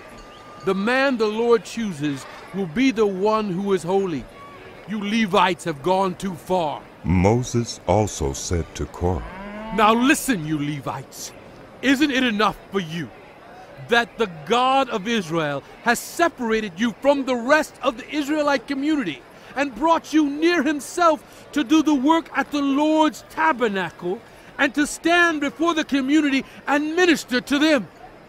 He has brought you and all your fellow Levites near himself, but now you are trying to get the priesthood too. It is against the Lord that you and all your followers have banded together. Who is Aaron that you should grumble against him?" Then Moses summoned Dathan and Abiram, the sons of Eliab, but they said, "We will not come. Isn't it enough that you have brought us up out of a land flowing with milk and honey to kill us in the wilderness, and now you also want to lord it over us?"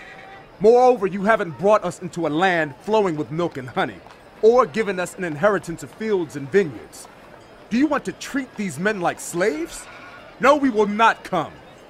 Then Moses became very angry and said to the Lord, "Do not accept their offering.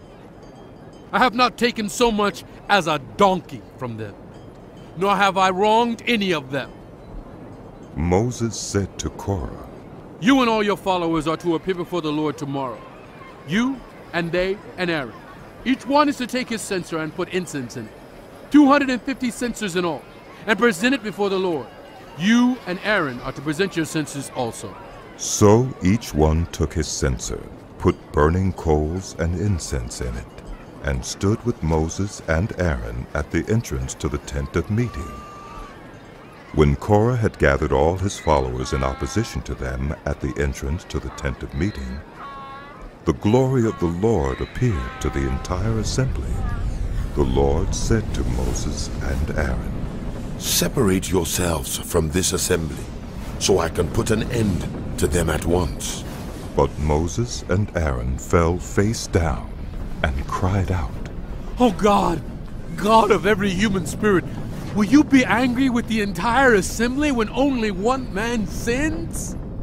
Then the Lord said to Moses, Say to the assembly, move away from the tents of Korah, Dathan, and Abiram. Moses got up and went to Dathan and Abiram, and the elders of Israel followed him. He warned the assembly, Move back from the tents of these wicked men. Do not touch anything belonging to them, or you will be swept away because of all their sins. So they moved away from the tents of Korah, Dathan, and Abiram. Dathan and Abiram had come out and were standing with their wives, children, and little ones at the entrances to their tents. Then Moses said, This is how you will know that the Lord has sent me to do all these things, and that it was not my idea.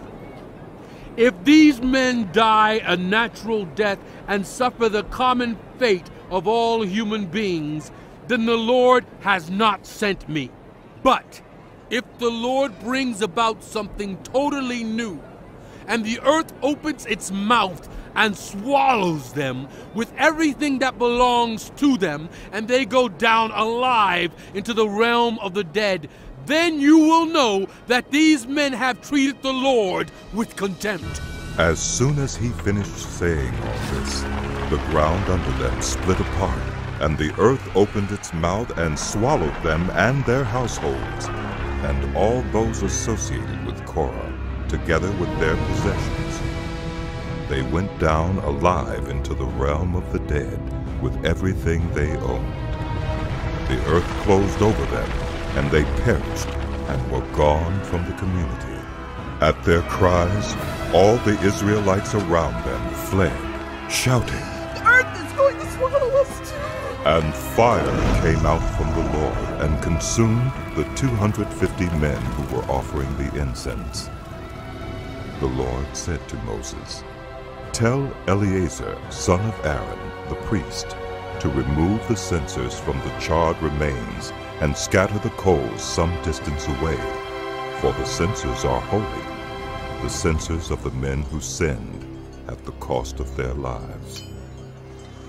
Hammer the censers into sheets to overlay the altar, for they were presented before the Lord, and have become holy.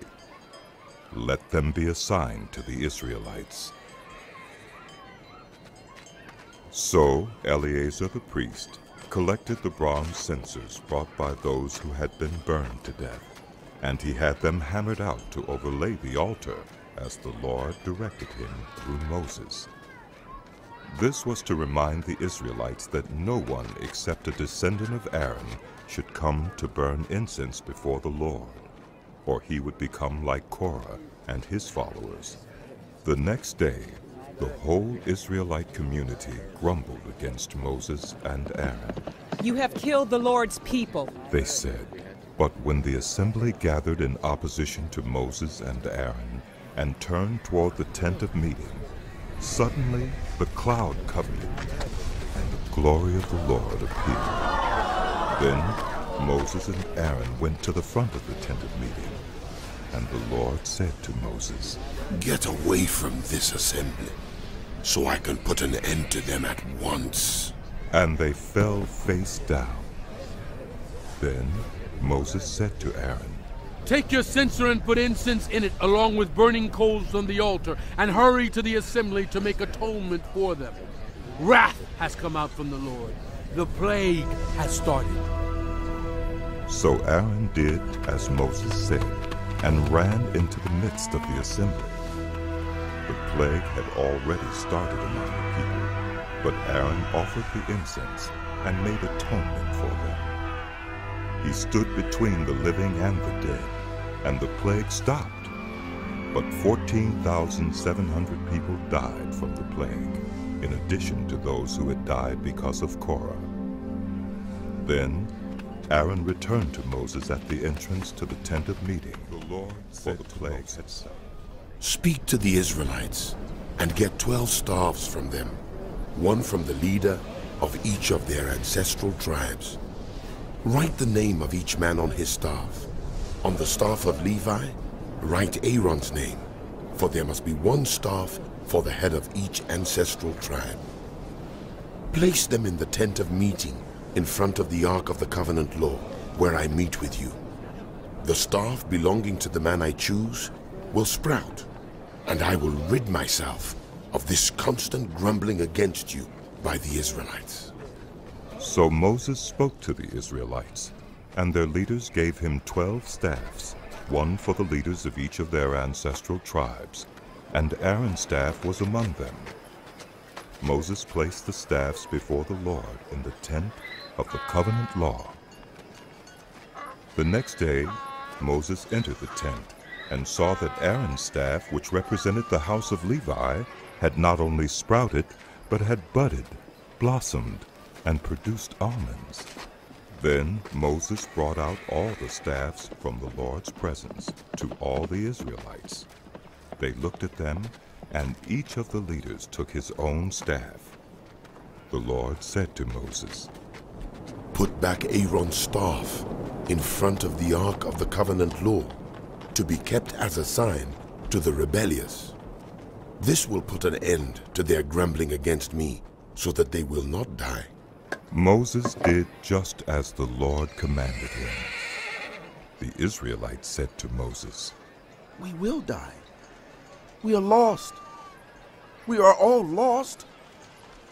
Anyone who even comes near the tabernacle of the Lord will die. The Lord said to Are we Aaron, all going to die? You, your sons, and your ancestral family are to bear the responsibility for offenses connected with the sanctuary.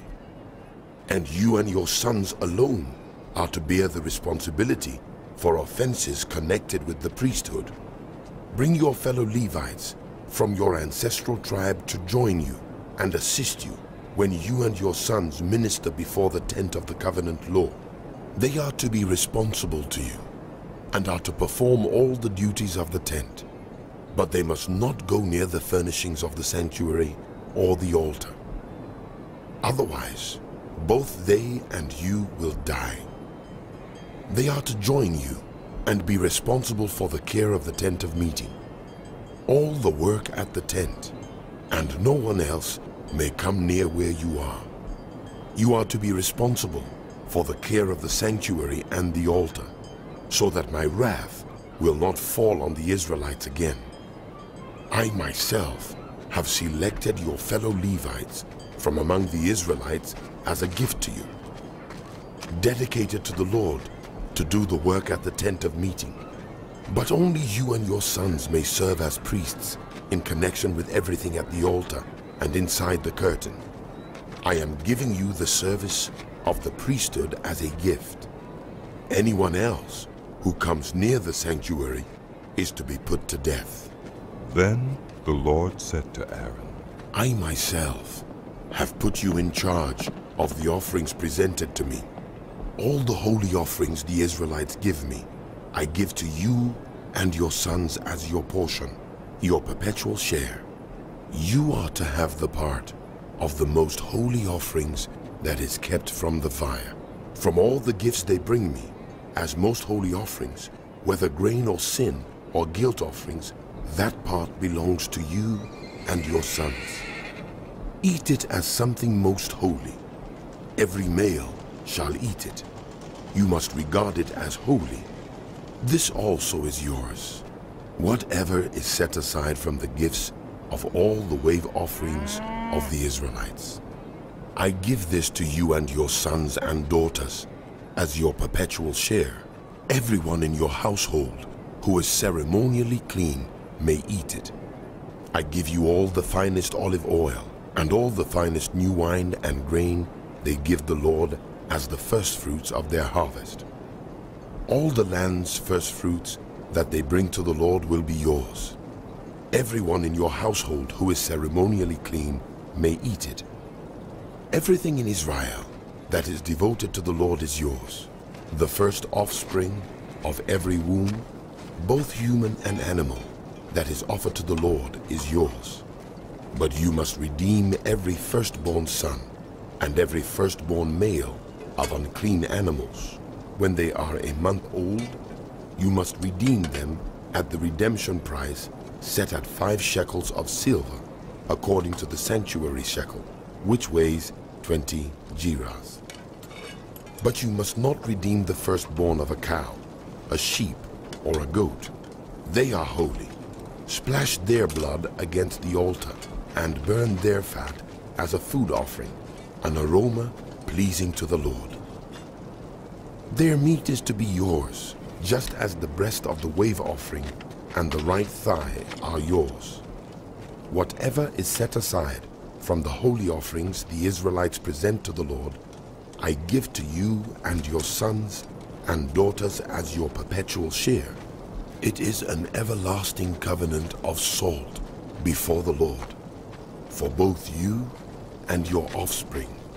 The Lord said to Aaron, You will have no inheritance in their land, nor will you have any share among them. I am your share and your inheritance among the Israelites. I give to the Levites all the tithes in Israel as their inheritance in return for the work they do while serving at the tent of meeting. From now on, the Israelites must not go near the tent of meeting, or they will bear the consequences of their sin and will die. It is the Levites who are to do the work at the tent of meeting and bear the responsibility for any offenses they commit against it. This is a lasting ordinance for the generations to come. They will receive no inheritance among the Israelites. Instead, I give to the Levites as their inheritance the tithes that the Israelites present as an offering to the Lord. That is why I said concerning them, they will have no inheritance among the Israelites. The Lord said to Moses, Speak to the Levites and say to them, when you receive from the Israelites the tithe I give you as your inheritance, you must present 1/10 of that tithe as the Lord's offering. Your offering will be reckoned to you as grain from the threshing floor or juice from the winepress. In this way, you also will present an offering to the Lord from all the tithes you receive from the Israelites. From these tithes, you must give the Lord's portion to Aaron the priest. You must present as the Lord's portion the best and holiest part of everything given to you. Say to the Levites, when you present the best part, it will be reckoned to you as the product of the threshing floor or the winepress. You and your households may eat the rest of it anywhere, for it is your wages for your work at the tent of meeting. By presenting the best part of it, you will not be guilty in this matter. Then you will not defile the holy offerings of the Israelites. The Lord said to Moses and Aaron, This is a requirement of the law that the Lord has commanded. Tell the Israelites to bring you a red heifer without defect or blemish, and that has never been under a yoke. Give it to Eleazar the priest. It is to be taken outside the camp and slaughtered in his presence. Then Eleazar the priest is to take some of its blood on his finger and sprinkle it 7 times toward the front of the tent of meeting. While he watches, the heifer is to be burned, its hide, flesh, blood, and intestines. The priest is to take some cedar wood, hyssop, and scarlet wool, and throw them onto the burning heifer. After that, the priest must wash his clothes and bathe himself with water. He may then come into the camp, but he will be ceremonially unclean till evening. The man who burns it must also wash his clothes and bathe with water, and he too will be unclean till evening. A man who is clean shall gather up the ashes of the heifer and put them in a ceremonially clean place outside the camp. They are to be kept by the Israelite community for use in the water of cleansing. It is for purification from sin. The man who gathers up the ashes of the heifer must also wash his clothes, and he too will be unclean till evening. This will be a lasting ordinance both for the Israelites and for the foreigners residing among them. Whoever touches a human corpse will be unclean for 7 days. They must purify themselves with the water on the 3rd day and on the 7th day. Then they will be clean. But if they do not purify themselves on the 3rd and 7th days, they will not be clean. If they fail to purify themselves after touching a human corpse, they defile the Lord's tabernacle. They must be cut off from Israel. Because the water of cleansing has not been sprinkled on them, they are unclean. Their uncleanness remains on them. This is the law that applies when a person dies in a tent. Anyone who enters the tent and anyone who is in it will be unclean for 7 days, and every open container without a lid fastened on it will be unclean. Anyone out in the open who touches someone who has been killed with a sword, or someone who has died a natural death, or anyone who touches a human bone or a grave will be unclean for 7 days. For the unclean person, put some ashes from the burned purification offering into a jar and pour fresh water over them. Then a man who is ceremonially clean is to take some hyssop, dip it in the water, and sprinkle the tent and all the furnishings and the people who were there. He must also sprinkle anyone who has touched a human bone or a grave, or anyone who has been killed, or anyone who has died a natural death. The man who is clean is to sprinkle those who are unclean on the 3rd and 7th days. And on the 7th day, he is to purify them. Those who are being cleansed must wash their clothes and bathe with water, and that evening they will be clean. But if those who are unclean do not purify themselves, they must be cut off from the community, because they have defiled the sanctuary of the Lord. The water of cleansing has not been sprinkled on them, and they are unclean. This is a lasting ordinance for them. The man who sprinkles the water of cleansing must also wash his clothes, and anyone who touches the water of cleansing will be unclean till evening.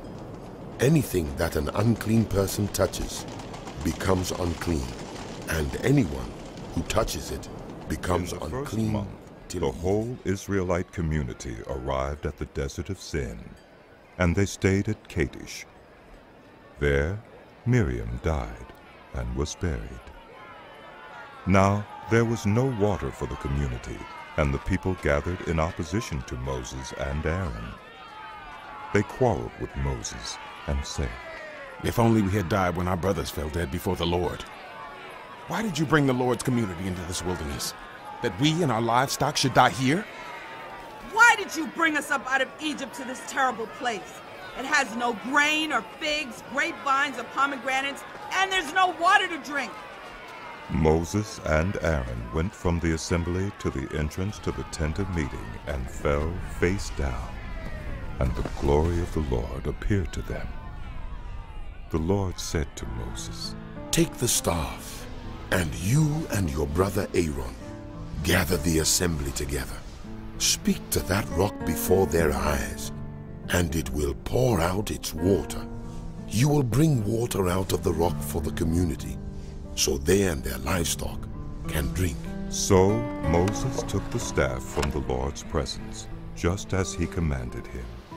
He and Aaron gathered the assembly together in front of the rock, and Moses said to them, Listen, you rebels! Must we bring you water out of this rock? Then Moses raised his arm and struck the rock twice with his staff. Water gushed out, and the community and their livestock drank. But the Lord said to Moses and Aaron, "Because you did not trust in me enough to honor me as holy in the sight of the Israelites, you will not bring this community into the land I give them." These were the waters of Meribah, where the Israelites quarreled with the Lord, and where he was proved holy among them. Moses sent messengers from Kadesh to the king of Edom, saying, "This is what your brother Israel says. You know about all the hardships that have come on us. Our ancestors went down into Egypt, and we lived there many years. The Egyptians mistreated us and our ancestors. But when we cried out to the Lord, he heard our cry and sent an angel and brought us out of Egypt. Now we are here at Kadesh, a town on the edge of your territory. Please let us pass through your country. We will not go through any field or vineyard or drink water from any well. We will travel along the King's Highway and not turn to the right or to the left until we have passed through your territory." But Edom answered, "You may not pass through here. If you try, we will march out and attack you with the sword." The Israelites replied, "We will go along the main road, and if we or our livestock drink any of your water, we will pay for it. We only want to pass through on foot, nothing else." Again they answered, "You may not pass through." Then Edom came out against them with a large and powerful army.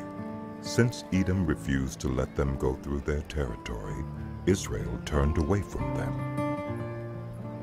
The whole Israelite community set out from Kadesh and came to Mount Hor. At Mount Hor, near the border of Edom, the Lord said to Moses and Aaron, "Aaron will be gathered to his people. He will not enter the land I give the Israelites, because both of you rebelled against my command at the waters of Meribah. Get Aaron and his son Eleazar, and take them up Mount Hor. Remove Aaron's garments, and put them on his son Eleazar, for Aaron will be gathered to his people. He will die there." Moses did as the Lord commanded. They went up Mount Hor in the sight of the whole community. Moses removed Aaron's garments and put them on his son Eleazar, and Aaron died there on top of the mountain. Then Moses and Eleazar came down from the mountain, and when the whole community learned that Aaron had died, the entire house of Israel mourned for him. When the Canaanite king of Arad, who lived in the Negev, heard that Israel was coming along the road to Atharim, he attacked the Israelites and captured some of them. Then Israel made this vow to the Lord: "If you will deliver these people into our hands, we will totally destroy their cities." The Lord listened to Israel's plea and gave the Canaanites over to them. They completely destroyed them and their towns, so the place was named Hormah. They traveled from Mount Hor along the route to the Red Sea to go around Edom. But the people grew impatient on the way. They spoke against God and against Moses and said, "Why have you brought us up out of Egypt to die in the wilderness? There is no bread, there is no water, and we detest this miserable food." Then the Lord sent venomous snakes among them. They bit the people, and many Israelites died. The people came to Moses and said, "We sinned when we spoke against the Lord and against you. Pray that the Lord will take the snakes away from us." So Moses prayed for the people. The Lord said to Moses, "Make a snake and put it up on a pole. Anyone who is bitten can look at it and live." So Moses made a bronze snake and put it up on a pole. Then, when anyone was bitten by a snake and looked at the bronze snake, they lived. The Israelites moved on and camped at Oboth. Then they set out from Oboth and camped in Abarim in the wilderness that faces Moab toward the sunrise. From there they moved on and camped in the Zered Valley. They set out from there and camped alongside the Arnon, which is in the wilderness extending into Amorite territory. The Arnon is the border of Moab, between Moab and the Amorites. That is why the book of the wars of the Lord says, Zahab and Suphah and the ravines, the Arnon and the slopes of the ravines that lead to the settlement of Ar and lie along the border of Moab. From there they continued on to Beor, the well where the Lord said to Moses, Gather the people together, and I will give them water. Then Israel sang this song. Spring up, O well. Sing about it, about the well that the princes dug, that the nobles of the people sank, the nobles with scepters and staffs. Then they went from the wilderness to Mattanah, from Mattanah to Nahaliel, from Nahaliel to Bamoth, and from Bamoth to the valley in Moab, where the top of Pisgah overlooks the wasteland. Israel sent messengers to say to Sihon, king of the Amorites, Let us pass through your country. We will not turn aside into any field or vineyard, or drink water from any well. We will travel along the king's highway until we have passed through your territory. But Sihon would not let Israel pass through his territory. He mustered his entire army and marched out into the wilderness against Israel. When he reached Jahaz, he fought with Israel. Israel, however, put him to the sword and took over his land from the Arnon to the Jabbok, but only as far as the Ammonites, because their border was fortified. Israel captured all the cities of the Amorites and occupied them, including Heshbon and all its surrounding settlements. Heshbon was the city of Sihon, king of the Amorites, who had fought against the former king of Moab, and had taken from him all his land, as far as the Arnon.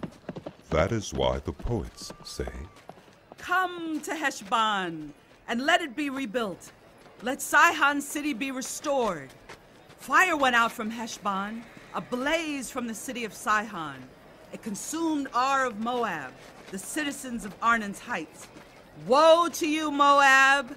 You are destroyed, people of Chemosh. He has given up his sons as fugitives and his daughters as captives to Sihon, king of the Amorites. But we have overthrown them. Heshbon's dominion has been destroyed all the way to Dibon. We have demolished them as far as Nophah, which extends to Medeba. So Israel settled in the land of the Amorites.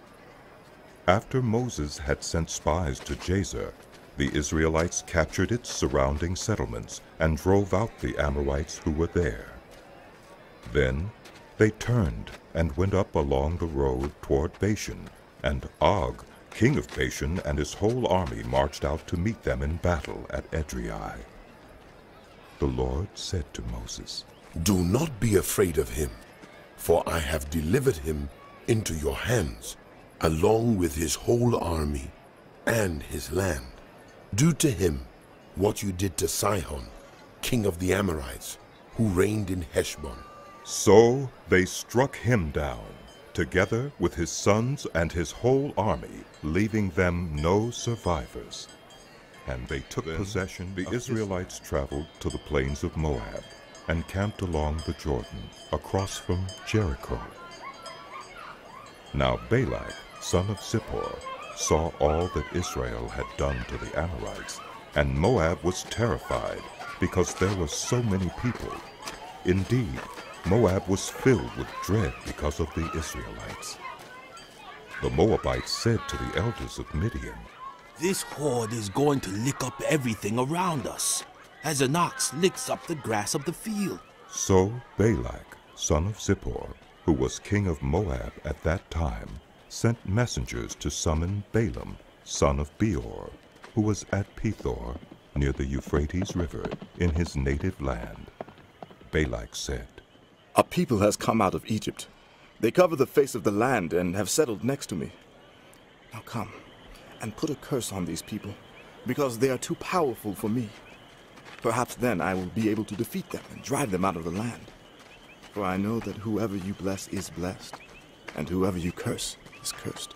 The elders of Moab and Midian left, taking with them the fee for divination. When they came to Balaam, they told him what Balak had said. Spend the night here. Balaam said to them, and I will report back to you with the answer the Lord gives me. So the Moabite officials stayed with him. God came to Balaam and asked, Who are these men with you? Balaam said to God, Balak, son of Zippor, king of Moab, sent me this message. A people that has come out of Egypt covers the face of the land. Now come and put a curse on them for me. Perhaps then I will be able to fight them and drive them away. But God said to Balaam, Do not go with them. You must not put a curse on those people, because they are blessed. The next morning, Balaam got up and said to Balak's officials, Go back to your own country, for the Lord has refused to let me go with you. So the Moabite officials returned to Balak and said, Balaam refused to come with us. Then Balak sent other officials, more numerous and more distinguished than the first. They came to Balaam and said, This is what Balak, son of Zippor, says. Do not let anything keep you from coming to me, because I will reward you handsomely and do whatever you say. Come and put a curse on these people for me. But Balaam answered them, Even if Balak gave me all the silver and gold in his palace, I could not do anything great or small to go beyond the command of the Lord my God. Now spend the night here so that I can find out what else the Lord will tell me.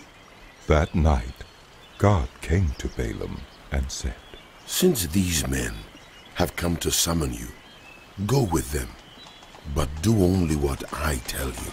Balaam got up in the morning, saddled his donkey, and went with the Moabite officials. But God was very angry when he went, and the angel of the Lord stood in the road to oppose him. Balaam was riding on his donkey, and his 2 servants were with him. When the donkey saw the angel of the Lord standing in the road with a drawn sword in his hand, it turned off the road into a field. Balaam beat it to get it back on the road. Then the angel of the Lord stood in a narrow path through the vineyards, with walls on both sides. When the donkey saw the angel of the Lord, it pressed close to the wall, crushing Balaam's foot against it. So he beat the donkey again. Then the angel of the Lord moved on ahead and stood in a narrow place where there was no room to turn either to the right or to the left. When the donkey saw the angel of the Lord, it lay down under Balaam, and he was angry and beat it with his staff. Then the Lord opened the donkey's mouth, and it said to Balaam, What have I done to you to make you beat me these 3 times? Balaam answered the donkey, You have made a fool of me. If only I had a sword in my hand, I would kill you right now. The donkey said to Balaam, Am I not your own donkey, which you have always ridden to this day? Have I been in the habit of doing this to you? No, he said. Then the Lord opened Balaam's eyes, and he saw the angel of the Lord standing in the road with his sword drawn. So he bowed low and fell face down. The angel of the Lord asked him, Why have you beaten your donkey these 3 times? I have come here to oppose you because your path is a reckless one before me. The donkey saw me and turned away from me these 3 times. If it had not turned away, I would certainly have killed you by now, but I would have spared it. Balaam said to the angel of the Lord, I have sinned. I did not realize you were standing in the road to oppose me. Now if you are displeased, I will go back. The angel of the Lord said to Balaam, Go with the men, but speak only what I tell you. So Balaam went with Balak's officials. When Balak heard that Balaam was coming, he went out to meet him at the Moabite town on the Arnon border, at the edge of his territory. Balak said to Balaam, "Did I not send you an urgent summons? Why didn't you come to me? Am I really not able to reward you?" Well, I have come to you now. Balaam replied, "But I can't say whatever I please.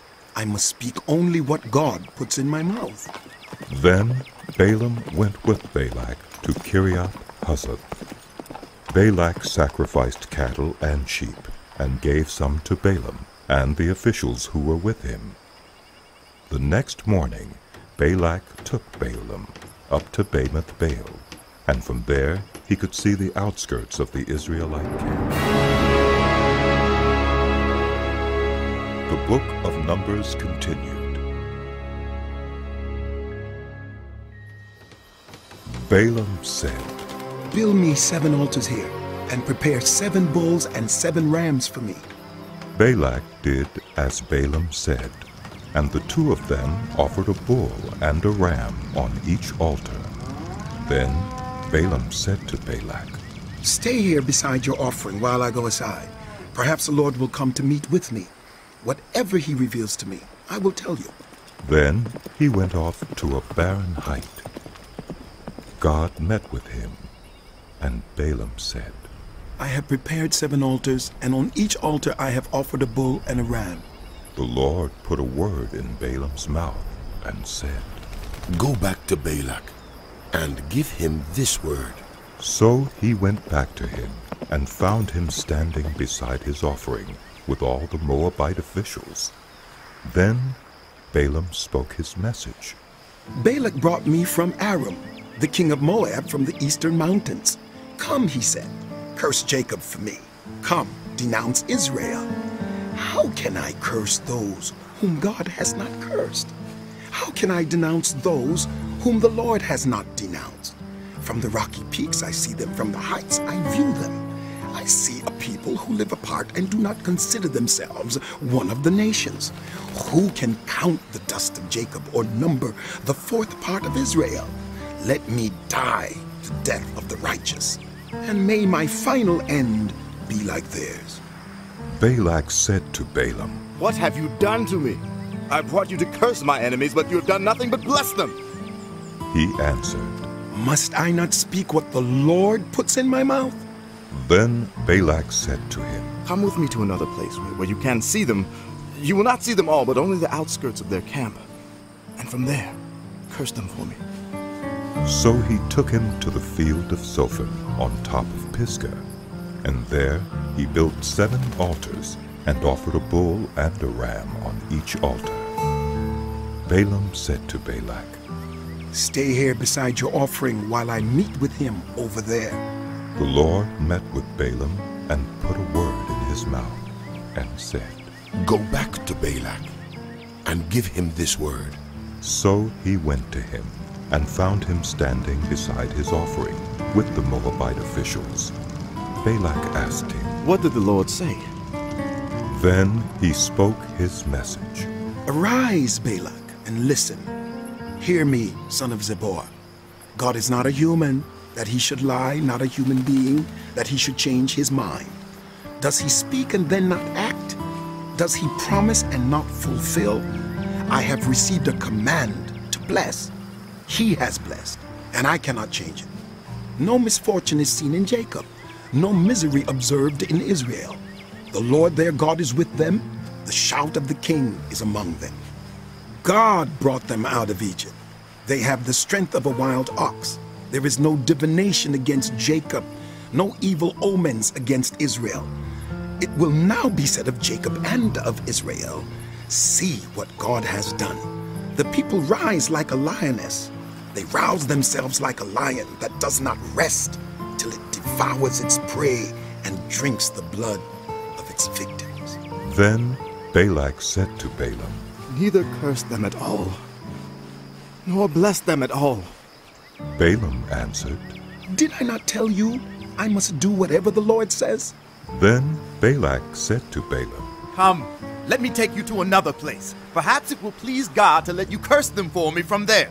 And Balak took Balaam to the top of Peor, overlooking the wasteland. Balaam said, "Build me 7 altars here and prepare 7 bulls and 7 rams for me."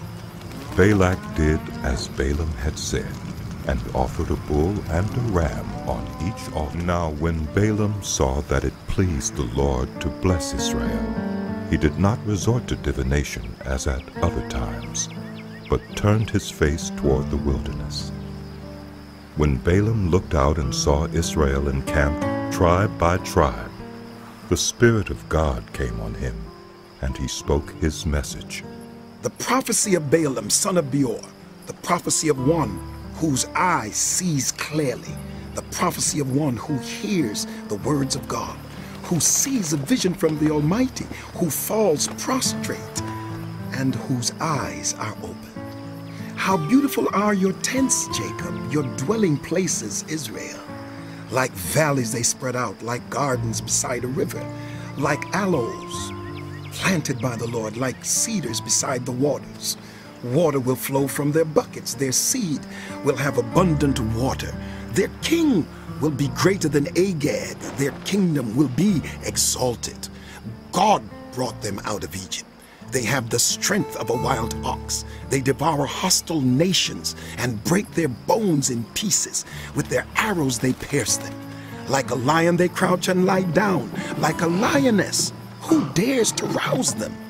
May those who bless you be blessed, and those who curse you be cursed. Then Balak's anger burned against Balaam. He struck his hands together and said to him, I summoned you to curse my enemies, but you have blessed them these 3 times. Now leave at once and go home. I said I would reward you handsomely, but the Lord has kept you from being rewarded. Balaam answered Balak, Did I not tell the messengers you sent me? Even if Balak gave me all the silver and gold in his palace, I could not do anything of my own accord, good or bad, to go beyond the command of the Lord. And I must say only what the Lord says. Now I am going back to my people, but come, let me warn you of what this people will do to your people in days to come. Then he spoke his message. The prophecy of Balaam, son of Beor, the prophecy of one whose eye sees clearly, the prophecy of one who hears the words of God, who has knowledge from the Most High, who sees a vision from the Almighty, who falls prostrate, and whose eyes are open. I see him, but not now. I behold him, but not near. A star will come out of Jacob. A scepter will rise out of Israel. He will crush the foreheads of Moab, the skulls of all the people of Sheth. Edom will be conquered. Seir, his enemy, will be conquered. But Israel will grow strong. A ruler will come out of Jacob and destroy the survivors of the city. Then Balaam saw Amalek and spoke his message. Amalek was first among the nations, but they will come to ruin at last. Then he saw the Kenites and spoke his message. Your dwelling place is secure. Your nest is set in a rock. Yet you Kenites will be destroyed when Asher takes you captive. Then he spoke his message. Ah, who can live when God does this? Ships will come from the shores of Cyprus. They will subdue Asher and Eber, but they too will come to ruin. Then Balaam got up and returned home, and Balak went his own way. While Israel was staying in Shittim, the men began to indulge in sexual immorality with Moabite women, who invited them to the sacrifices to their gods. The people ate the sacrificial meal and bowed down before these gods. So Israel yoked themselves to the Baal of Peor, and the Lord's anger burned against them. The Lord said to Moses, Take all the leaders of these people, kill them, and expose them in broad daylight before the Lord, so that the Lord's fierce anger may turn away from Israel. So Moses said to Israel's judges, Each of you must put to death those of your people who have yoked themselves to the Baal of Peor. Then an Israelite man brought into the camp a Midianite woman, right before the eyes of Moses and the whole assembly of Israel, while they were weeping at the entrance to the tent of meeting. When Phinehas, son of Eleazar, the son of Aaron, the priest, saw this, he left the assembly, took a spear in his hand, and followed the Israelite into the tent. He drove the spear into both of them, right through the Israelite man and into the woman's stomach. Then the plague against the Israelites was stopped, but those who died in the plague numbered 24,000. The Lord said to Moses, Phinehas, son of Eleazar, the son of Aaron the priest, has turned my anger away from the Israelites. Since he was as zealous for my honor among them as I am, I did not put an end to them in my zeal. Therefore tell him, I am making my covenant of peace with him. He and his descendants will have a covenant of a lasting priesthood, because he was zealous for the honor of his God and made atonement for the Israelites.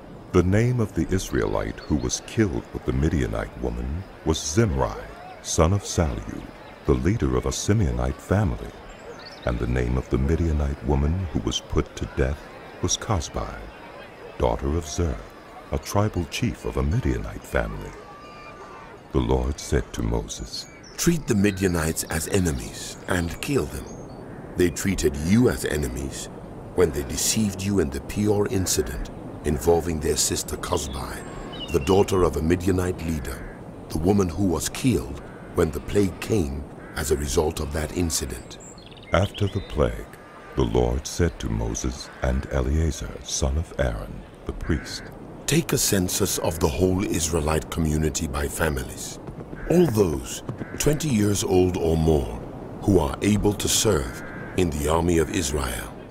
So on the plains of Moab, by the Jordan, across from Jericho, Moses and Eleazar the priest spoke with them and said, Take a census of the men 20 years old or more, as the Lord commanded Moses. These were the Israelites who came out of Egypt. The descendants of Reuben, the firstborn son of Israel, were through Hanok, the Hanokite clan, through Palu, the Paluite clan, through Hezron, the Hezronite clan, through Carmi, the Carmite clan. These were the clans of Reuben. Those numbered were 43,730. The son of Palu was Eliab, and the sons of Eliab were Nemuel, Dathan, and Abiram. The same Dathan and Abiram were the community officials who rebelled against Moses and Aaron, and were among Korah's followers when they rebelled against the Lord. The earth opened its mouth and swallowed them along with Korah, whose followers died when the fire devoured the 250 men. And they served as a warning sign. The line of Korah, however, did not die out. The descendants of Simeon by their clans were through Nemuel, the Nemuelite clan, through Jamin, the Jaminite clan, through Jachin, the Jachinite clan, through Zerah, the Zerahite clan, through Shaul, the Shaulite clan.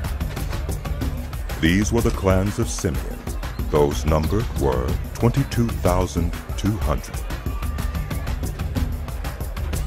The descendants of Gad by their clans were through Zephon, the Zephonite clan, through Haggi, the Haggite clan, through Shunai, the Shunite clan, through Ozni, the Oznite clan, through Eri, the Erite clan, through Arudai, the Arudite clan, through Areli, the Arelite clan.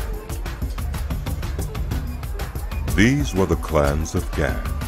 Those numbered were 40,500. And Onan were sons of Judah, but they died in Canaan. The descendants of Judah by their clans were through Shelah, the Shelanite clan, through Perez, the Perezite clan, through Zerah, the Zerahite clan. The descendants of Perez were, through Hezron, the Hezronite clan.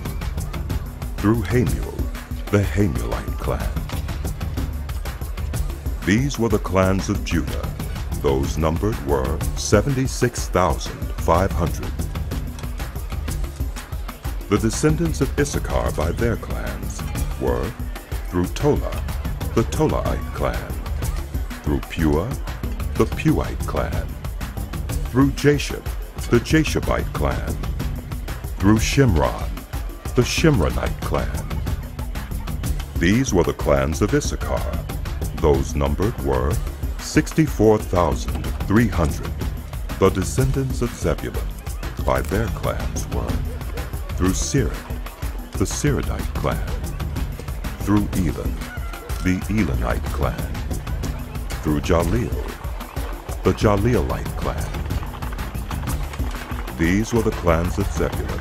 Those numbered were 60,500. The descendants of Joseph by their clans, through Manasseh and Ephraim, were the descendants of Manasseh through Machir, the Machirite clan. Machir was the father of Gilead. Through Gilead, the Gileadite clan. These were the descendants of Gilead. Through Iezer, the Iezerite clan. Through Helek, the Helekite clan. Through Asriel, the Asrielite clan. Through Shechem, the Shechemite clan. Through Shemida, the Shemidaite clan. Through Hepher, the Hepherite clan. Zelophehad, son of Hepher, had no sons. He had only daughters, whose names were Mahlah, Noah, Hagla, Milcah, and Tirzah. These were the clans of Manasseh. Those numbered were 52,700. These were the descendants of Ephraim by their clans. Through Shuthelah, the Shuthelahite clan. Through Becher, the Becherite clan. Through Tahan, the Tahanite clan. These were the descendants of Shuthelah.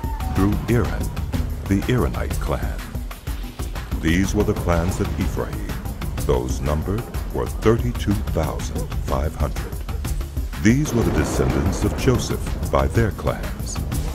The descendants of Benjamin by their clans were, through Bela, the Belaite clan. Through Ashbel, the Ashbelite clan. Through Ahiram, the Ahiramite clan. Through Shupham, the Shuphamite clan. Through Hupham, the Huphamite clan. The descendants of Bela through Ard and Naaman were, through Ard, the Ardite clan. Through Naaman, the Naamite clan. These were the clans of Benjamin.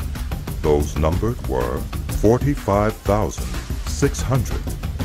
These were the descendants of Dan by their clans. Through Shuham, the Shuhamite clan. These were the clans of Dan. All of them were Shuhamite clans, and those numbered were 64,400. The descendants of Asher by their clans were, through Imnah, the Imnite clan. Through Ishvi, the Ishvite clan. Through Beriah, the Beriahite clan. And through the descendants of Beriah, through Heber, the Heberite clan.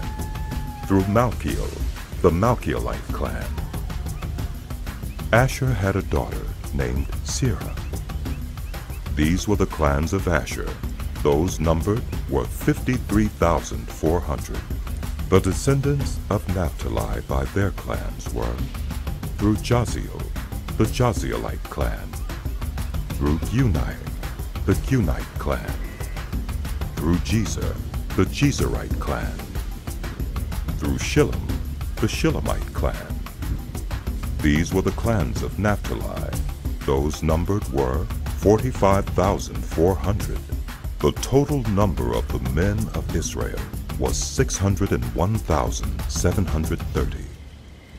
the Lord said to Moses, The land is to be allotted to them as an inheritance, based on the number of names. To a larger group, give a larger inheritance, and to a smaller group, a smaller one.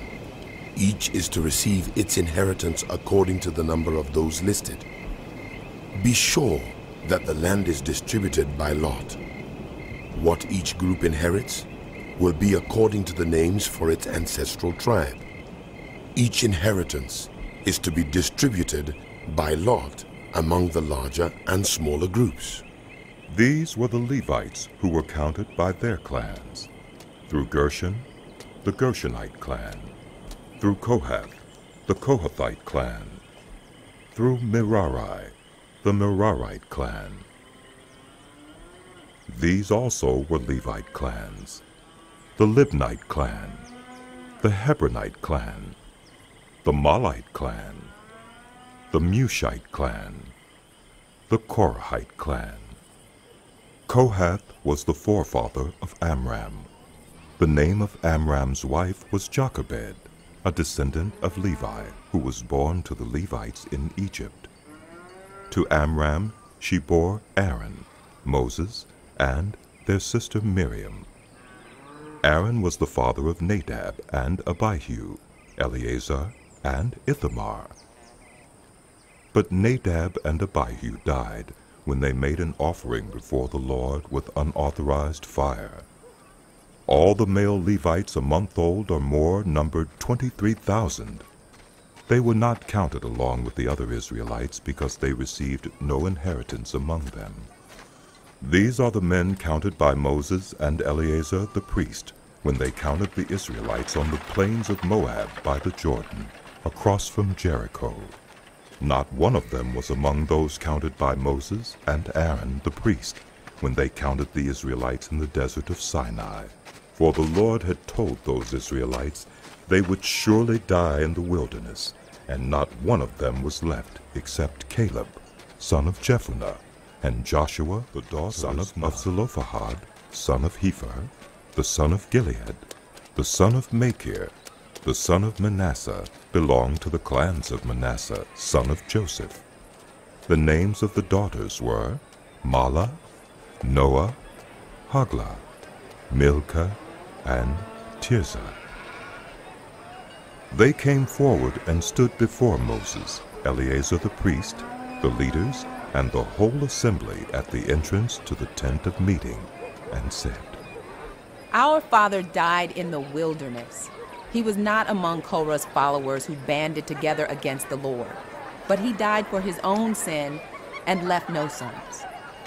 Why should our father's name disappear from his clan because he had no son? Give us property among our father's relatives. So Moses brought their case before the Lord. And the Lord said to him, What Zelophehad's daughters are saying is right. You must certainly give them property as an inheritance among their father's relatives, and give their father's inheritance to them. Say to the Israelites, if a man dies and leaves no son, give his inheritance to his daughter. If he has no daughter, give his inheritance to his brothers. If he has no brothers, give his inheritance to his father's brothers. If his father had no brothers, give his inheritance to the nearest relative in his clan, that he may possess it. This is to have the force of law for the Israelites, as the Lord commanded Moses. Then the Lord said to Moses, Go up this mountain in the Abarim range, and see the land I have given the Israelites. After you have seen it, you too will be gathered to your people, as your brother Aaron was. For when the community rebelled at the waters in the desert of Zin, both of you disobeyed my command to honor me as holy before their eyes. These were the waters of Meribah Kadesh, in the desert of Zin. Moses said to the Lord, May the Lord, the God of every human spirit, appoint someone over this community to go out and come in before them, one who will lead them out and bring them in, so the Lord's people will not be like sheep without a shepherd. So The Lord said to Moses, Take Joshua, son of Nun, a man in whom is the spirit of leadership, and lay your hand on him. Have him stand before Eleazar the priest and the entire assembly, and commission him in their presence. Give him some of your authority, so the whole Israelite community will obey him. He is to stand before Eleazar the priest, who will obtain decisions for him by inquiring of the Urim before the Lord. At his command, he and the entire community of the Israelites will go out, and at his command, they will come in. Moses did as the Lord commanded him. He took Joshua and had him stand before Eleazar the priest and the whole assembly. Then he laid his hands on him and commissioned him as the Lord instructed Moses. Give this command to the Israelites, and say to them, Make sure that you present to me at the appointed time my food offerings as an aroma pleasing to me. Say to them, This is the food offering you are to present to the Lord. 2 lambs a year old without defect, as a regular burnt offering each day. Offer 1 lamb in the morning and the other at twilight, together with a grain offering of 1/10 of an ephah of the finest flour mixed with 1/4 of a hin of oil from pressed olives. This is the regular burnt offering instituted at Mount Sinai as a pleasing aroma, a food offering presented to the Lord. The accompanying drink offering is to be 1/4 of a hin of fermented drink with each lamb. Pour out the drink offering to the Lord at the sanctuary. Offer the 2nd lamb at twilight, along with the same kind of grain offering and drink offering that you offer in the morning. This is a food offering, an aroma pleasing to the Lord. On the Sabbath day, make an offering of 2 lambs a year old without defect, together with its drink offering and a grain offering of 2/10 of an ephah of the finest flour mixed with olive oil. This is the burnt offering for every Sabbath, in addition to the regular burnt offering and its drink offering. On the 1st of every month, present to the Lord a burnt offering of 2 young bulls, 1 ram, and 7 male lambs a year old, all without defect. With each bull, there is to be a grain offering of 3/10 of an ephah of the finest flour mixed with oil. With the ram, a grain offering of 2/10 of an ephah of the finest flour mixed with oil, and with each lamb, a grain offering of 1/10 of an ephah of the finest flour mixed with oil. This is for a burnt offering, a pleasing aroma, a food offering presented to the Lord. With each bull, there is to be a drink offering of 1/2 a hin of wine. With the ram, 1/3 of a hin, and with each lamb, 1/4 of a hin. This is the monthly burnt offering to be made at each new moon during the year. Besides the regular burnt offering with its drink offering, 1 male goat is to be presented to the Lord as a sin offering. On the 14th day of the 1st month, the Lord's Passover is to be held. On the 15th day of this month, there is to be a festival. For 7 days, eat bread made without yeast. On the 1st day, hold a sacred assembly and do no regular work. Present to the Lord a food offering consisting of a burnt offering of 2 young bulls, 1 ram, and 7 male lambs a year old, all without defect. With each bull, offer a grain offering of 3/10 of an ephah of the finest flour mixed with oil. With the ram, 2/10, and with each of the 7 lambs, 1/10. Include 1 male goat as a sin offering to make atonement for you. Offer these in addition to the regular morning burnt offering. In this way, present the food offering every day for 7 days as an aroma pleasing to the Lord. It is to be offered in addition to the regular burnt offering and its drink offering. On the 7th day, hold a sacred assembly and do no regular work. On the day of first fruits, When you present to the Lord an offering of new grain during the Festival of Weeks, hold a sacred assembly and do no regular work. Present a burnt offering of 2 young bulls, 1 ram, and 7 male lambs a year old, as an aroma pleasing to the Lord. With each bull, there is to be a grain offering of 3/10 of an ephah of the finest flour mixed with oil. With the ram, 2/10, and with each of the 7 lambs, 1/10. Include 1 male goat to make atonement for you. Offer these together with their drink offerings, in addition to the regular burnt offering and its grain offering. Be sure the animals are without seventh month. Hold a sacred assembly and do no regular work. It is a day for you to sound the trumpets. As an aroma pleasing to the Lord, offer a burnt offering of 1 young bull, 1 ram, and 7 male lambs a year old, all without defect. With the bull, offer a grain offering of 3/10 of an ephah of the finest flour mixed with olive oil. With the ram, 2/10, and with each of the 7 lambs, 1/10. Include 1 male goat as a sin offering to make atonement for you. These are in addition to the monthly and daily burnt offerings with their grain offerings and drink offerings as specified. They are food offerings presented to the Lord, a pleasing aroma. On the 10th day of this 7th month, hold a sacred assembly. You must deny yourselves and do no work.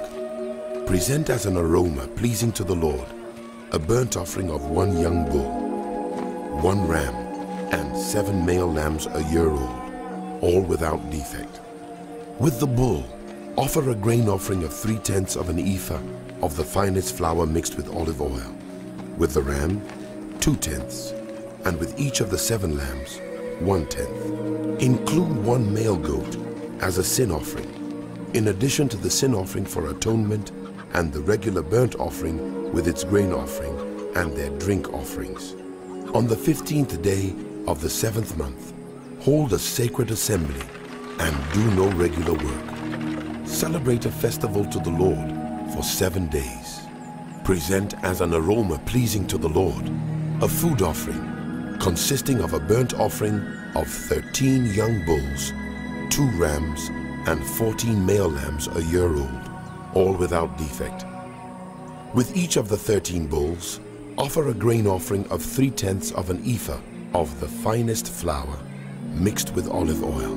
With each of the 2 rams, 2/10, and with each of the 14 lambs, 1/10. Include 1 male goat as a sin offering, in addition to the regular burnt offering with its grain offering and drink offering. On the 2nd day, offer 12 young bulls, 2 rams, and 14 male lambs a year old, all without defect. With the bulls, rams, and lambs, offer their grain offerings and drink offerings according to the number specified. Include 1 male goat as a sin offering, in addition to the regular burnt offering with its grain offering and their drink offerings. On the 3rd day, offer 11 bulls, 2 rams, and 14 male lambs a year old, all without defect. With the bulls, rams, and lambs, offer their grain offerings and drink offerings according to the number specified. Include 1 male goat as a sin offering, in addition to the regular burnt offering, with its grain offering and drink offering. On the 4th day, offer 10 bulls, 2 rams, and 14 male lambs a year old, all without defect. With the bulls, rams, and lambs, offer their grain offerings and drink offerings according to the number specified. Include 1 male goat as a sin offering in addition to the regular burnt offering with its grain offering and drink offering. On the 5th day, offer 9 bulls, 2 rams, and 14 male lambs a year old, all without defect. With the bulls, rams, and lambs, offer their grain offerings and drink offerings according to the number specified. Include 1 male goat as a sin offering, in addition to the regular burnt offering with its grain offering and drink offering. On the 6th day, offer 8 bulls, 2 rams, and 14 male lambs a year old, all without defect. With the bulls, rams, and lambs, offer their grain offerings and drink offerings according to the number specified. Include 1 male goat as a sin offering, in addition to the regular burnt offering with its grain offering and drink offering. On the 7th day, offer 7 bulls, 2 rams, and 14 male lambs a year old, all without defect. With the bulls, rams, and lambs, offer their grain offerings and drink offerings according to the number specified. Include 1 male goat as a sin offering, in addition to the regular burnt offering with its grain offering and drink offering. On the 8th day, hold a closing special assembly and do no regular work. Present as an aroma pleasing to the Lord a food offering consisting of a burnt offering of 1 bull, 1 ram, and 7 male lambs a year old, all without defect. With the bull, the ram, and the lambs, offer their grain offerings and drink offerings according to the number specified. Include 1 male goat as a sin offering, in addition to the regular burnt offering with its grain offering and drink offering. In addition to what you vow and your freewill offerings, offer these to the Lord at your appointed festivals. Your burnt offerings, grain offerings, drink offerings, and fellowship offerings. Moses told the Israelites all that the Lord said to the heads of the tribes of Israel. This is what the Lord commands. When a man makes a vow to the Lord, or takes an oath to obligate himself by a pledge, he must not break his word, but must do everything he said. When a young woman still living in her father's household makes a vow to the Lord or obligates herself by a pledge, and her father hears about her vow or pledge but says nothing to her, then all her vows and every pledge by which she obligated herself will stand. But if her father forbids her when he hears about it, none of her vows or the pledges by which she obligated herself will stand. The Lord will release her because her father has forbidden her. If she marries after she makes a vow, or after her lips utter a rash promise by which she obligates herself, and her husband hears about it but says nothing to her, then her vows or the pledges by which she obligated herself will stand. But if her husband forbids her when he hears about it, he nullifies the vow that obligates her or the rash promise by which she obligates herself, and the Lord will release her. Any vow or obligation taken by a widow or divorced woman will be binding on her. If a woman living with her husband makes a vow or obligates herself by a pledge under oath, and her husband hears about it but says nothing to her and does not forbid her, then all her vows or the pledges by which she obligated herself will stand. But if her husband nullifies them when he hears about them, then none of the vows or pledges that came from her lips will stand. Her husband has nullified them, and the Lord will release her. Her husband may confirm or nullify any vow she makes or any sworn pledge to deny herself. But if her husband says nothing to her about it from day to day, then he confirms all her vows or the pledges binding on her. He confirms them by saying nothing to her when he hears about them. If, however, he nullifies them sometime after he hears about them, then he must bear the consequences of her wrongdoing. These are the regulations the Lord gave Moses concerning relationships between a man and his wife, and between a father and his young daughter. Still Moses. Take vengeance on the Midianites for the Israelites.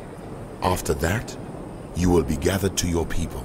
So Moses said to the people, Arm some of your men to go to war against the Midianites, so that they may carry out the Lord's vengeance on them. Send into battle 1,000 men from each of the tribes of Israel. So 12,000 men armed for battle, 1,000 from each tribe were supplied from the clans of Israel. Moses sent them into battle, 1,000 from each tribe, along with Phinehas, son of Eleazar, the priest, who took with him articles from the sanctuary and the trumpets for signaling. They fought against Midian as the Lord commanded Moses, and killed every man. Among their victims were Evi, Rechab, Zur, Hur, and Reba, the 5 kings of Midian. They also killed Balaam, son of Beor, with the sword. The Israelites captured the Midianite women and children, and took all the Midianite herds, flocks, and goods as plunder. They burned all the towns where the Midianites had settled, as well as all their camps. They took all the plunder and spoils, including the people and animals, and brought the captives, spoils, and plunder to Moses and Eleazar the priest and the Israelite assembly at their camp on the plains of Moab by the Jordan, across from Jericho. Moses, Eleazar the priest, and all the leaders of the community went to meet them outside the camp. Moses was angry with the officers of the army, the commanders of thousands and commanders of hundreds, who returned from the battle. Have you allowed all the women to live? He asked them. They were the ones who followed Balaam's advice and enticed the Israelites to be unfaithful to the Lord in the Peor incident, so that a plague struck the Lord's people. Now kill all the boys, and kill every woman who has slept with a man. But save for yourselves every girl who has never slept with a man. Anyone who has killed someone or touched someone who was killed must stay outside the camp 7 days. On the 3rd and 7th days you must purify yourselves and your captives. Purify every garment as well as everything made of leather, goat hair, or wood. Then Eleazar the priest said to the soldiers who had gone into battle, "This is what is required by the law that the Lord gave Moses: gold, silver, bronze, iron, tin, lead, and anything else that can withstand fire must be put through the fire, and then it will be clean. But it must also be purified with the water of cleansing. And whatever cannot withstand fire must be put through that water. On the 7th day, wash your clothes, and you will be clean. Then you may come into the camp." The Lord said to Moses, "You and Eleazar the priest and the family heads of the community are to count all the women and animals that were captured. Divide the spoils equally between the soldiers who took part in the battle and the rest of the community. From the soldiers who fought in the battle, set apart as tribute for the Lord 1 out of every 500, whether women, cattle, donkeys, or sheep. Take this tribute from their half share and give it to Eleazar the priest as the Lord's part. From the Israelites' half, select 1 out of every 50, whether women, cattle, donkeys, sheep, or other animals. Give them to the Levites, who are responsible for the care of the Lord's tabernacle." So Moses and Eleazar the priest did as the Lord commanded Moses. The plunder remaining from the spoils that the soldiers took was 675,000 sheep, 72,000 cattle, 61,000 donkeys, and 32,000 women who had never slept with a man.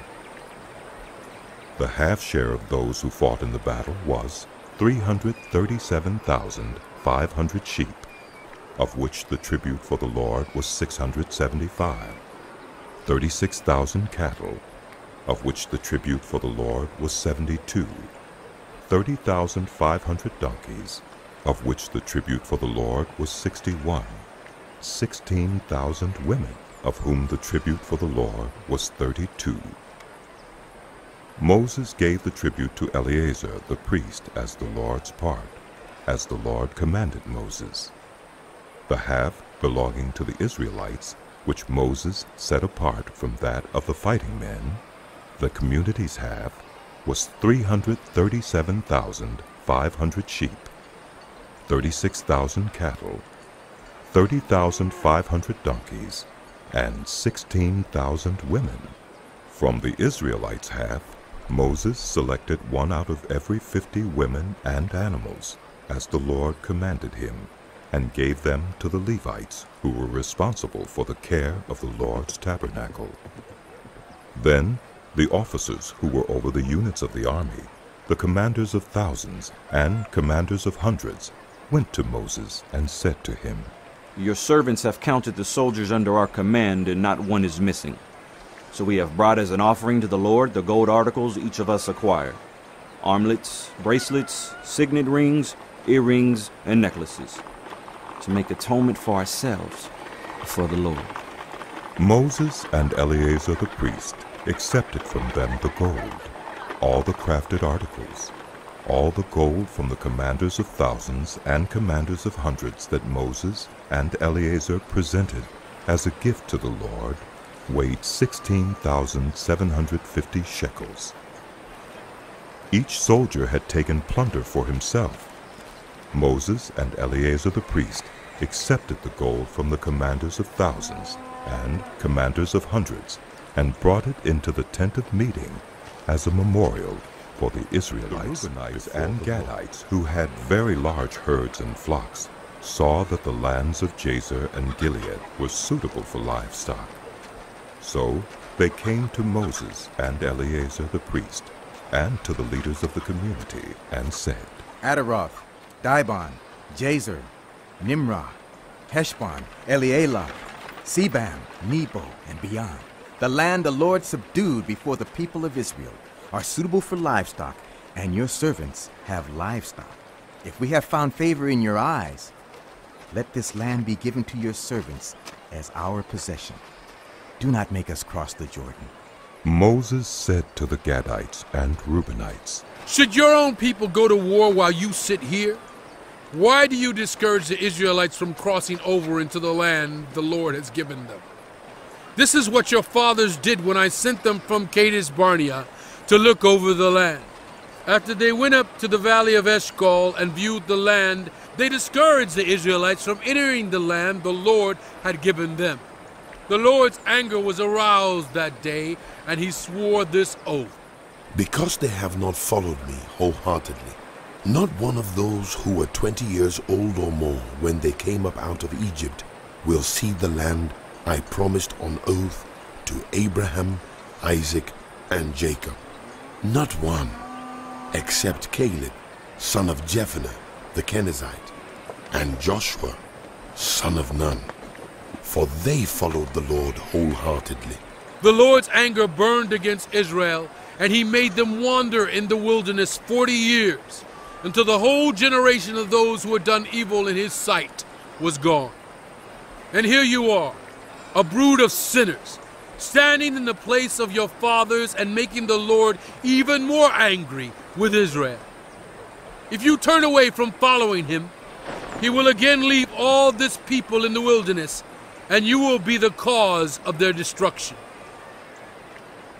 Then they came up to him and said, "We would like to build pens here for our livestock, cities for our women and children, but we will arm ourselves for battle and go ahead of the Israelites until we have brought them to their place.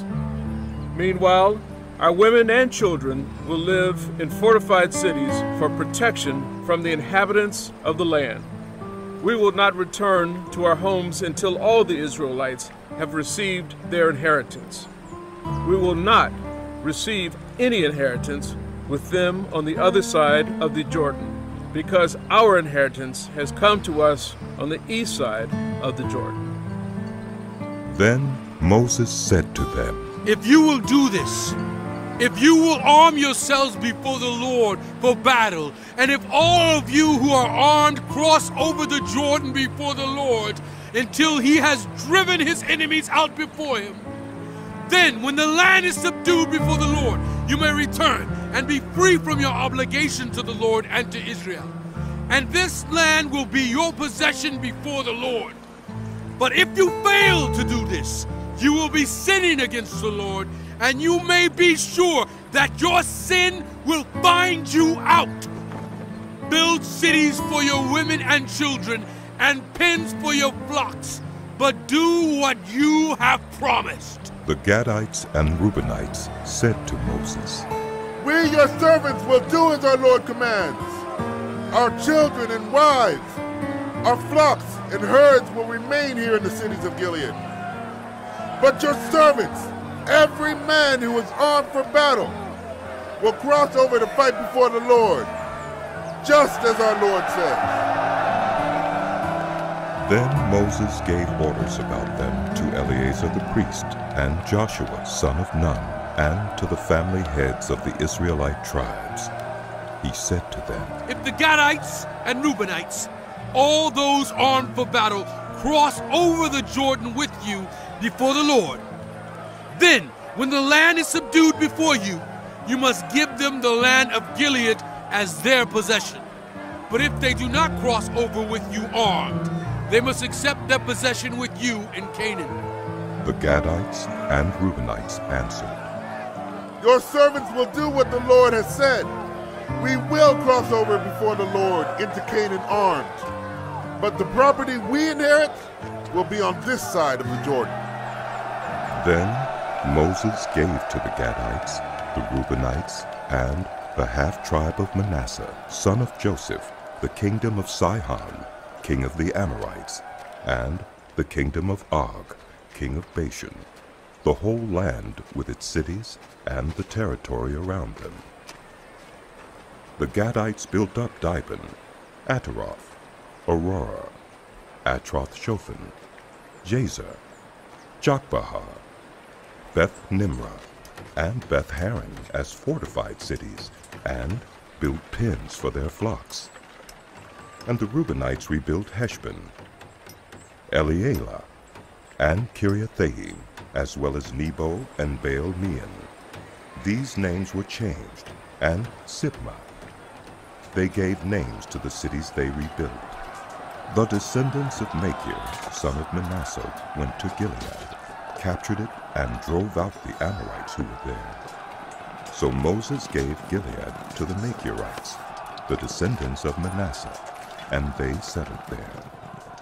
Jair, a descendant of Manasseh, captured their settlements and called them Havoth-Jair, and Nobah captured Kenath and its surrounding settlements and called it Nobah. The stages in the journey of the Israelites when they came out of Egypt by divisions under the leadership of Moses and Aaron. At the Lord's command, Moses recorded the stages in their journey. This is their journey by stages. The Israelites set out from Ramses on the 15th day of the first month, the day after the Passover. They marched out defiantly in full view of all the Egyptians who were burying all their firstborn, whom the Lord had struck down among them. For the Lord had brought judgment on their gods. The Israelites left Ramses and camped at Succoth. They left Succoth and camped at Etam on the edge of the desert. They left Etam, turned back to Pi-hahiroth, to the east of Baal-zephon, and camped near Migdol. They left Pi-hahiroth and passed through the sea into the desert, and when they had traveled for 3 days in the desert of Etam, they camped at Marah. They left Marah and went to Elim, where there were 12 springs and 70 palm trees, and they camped there. They left Elim and camped by the Red Sea. They left the Red Sea and camped in the desert of Sin.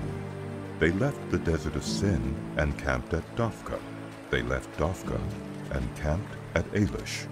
They left Elish and camped at Rephidim, where there was no water for the people to drink. They left Rephidim and camped in the desert of Sinai. They left the desert of Sinai and camped at Kibroth-Hattaavah. They left Kibroth-Hattaavah and camped at Hazerath. They left Hazerath and camped at Rithmah. They left Rithmah and camped at Rimmon-Perez. They left Rimmon-Perez and camped at Libnah. They left Libnah and camped at Rissah. They left Rissah and camped at Kehulatha. They left Keolatha and camped at Mount Shepher. They left Mount Shepher and camped at Harada. They left Harada and camped at Machelath. They left Machelath and camped at Tahath. They left Tahath and camped at Terah. They left Terah and camped at Mithka. They left Mithka and camped at Hashmonah. They left Hashmonah and camped at Mosirith. They left Mosirith and camped at Bene-Jaokan. They left Bene-Jaokan and camped at Hor-Haggidgad. They left Hor-Haggidgad and camped at Jothbatha. They left Jothbatha and camped at Abrona. They left Abrona and camped at Ezion-Geber. They left Ezion-Geber and camped at Kadesh in the desert of Zin. They left Kadesh and camped at Mount Hor on the border of Edom. At the Lord's command, Aaron, the priest, went up Mount Hor, where he died on the first day of the 5th month of the 40th year after the Israelites came out of Egypt. Aaron was 123 years old when he died on Mount Hor. The Canaanite king of Arad, who lived in the Negev of Canaan, heard that the Israelites were coming. They left Mount Hor and camped at Zalmonah. They left Zalmonah and camped at Punon. They left Punon and camped at Oboth. They left Oboth and camped at Ayer-Abarim on the border of Moab. They left Ayer-Abarim and camped at Dibon-Gad. They left Dibon-Gad and camped at Almon-Diblathaim. They left Almon-Diblathaim and camped in the mountains of Abarim near Nebo. They left the mountains of Abarim and camped on the plains of Moab by the Jordan, across from Jericho. There, on the plains of Moab, they camped along the Jordan, from Beth-Jeshimoth to Abel-Shittim.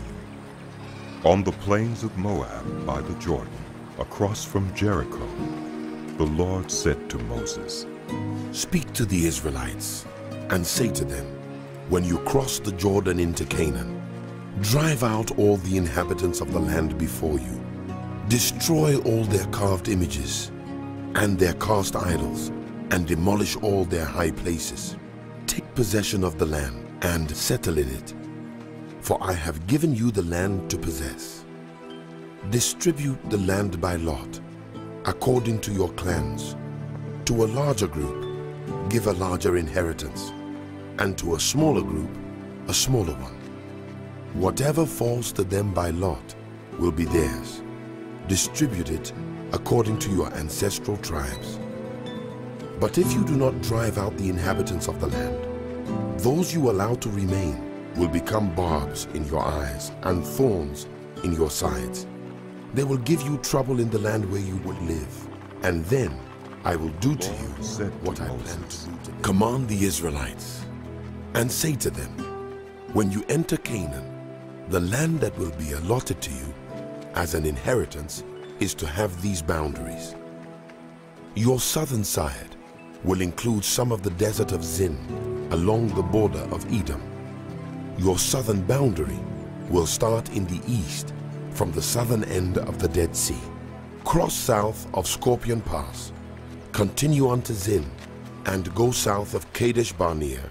Then it will go to Hazar Ada and over to Asmon, where it will turn, join the Wadi of Egypt, and end at the Mediterranean Sea.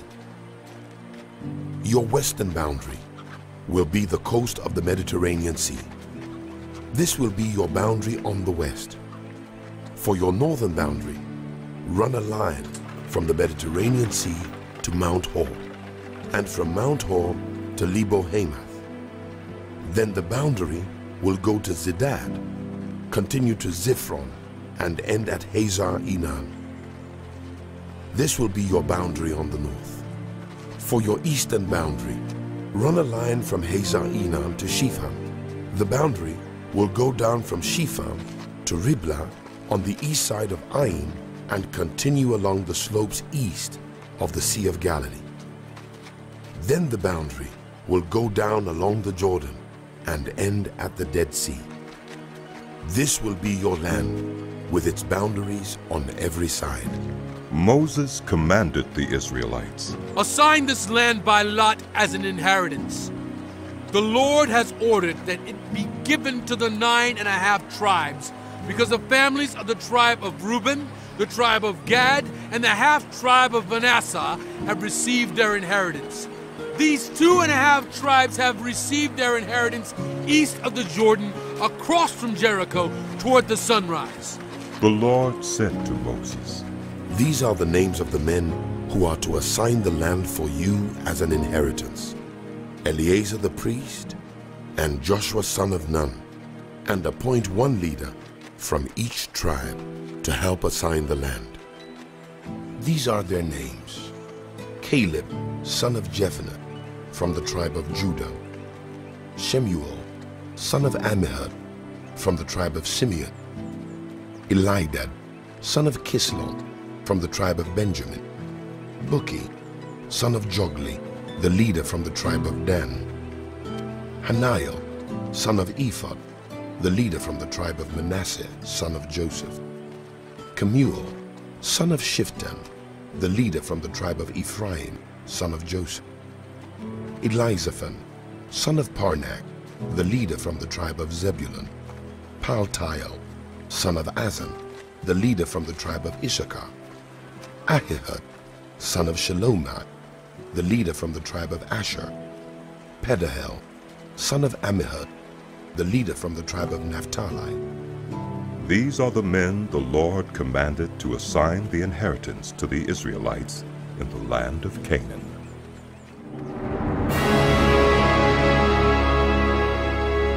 The book of Numbers continued.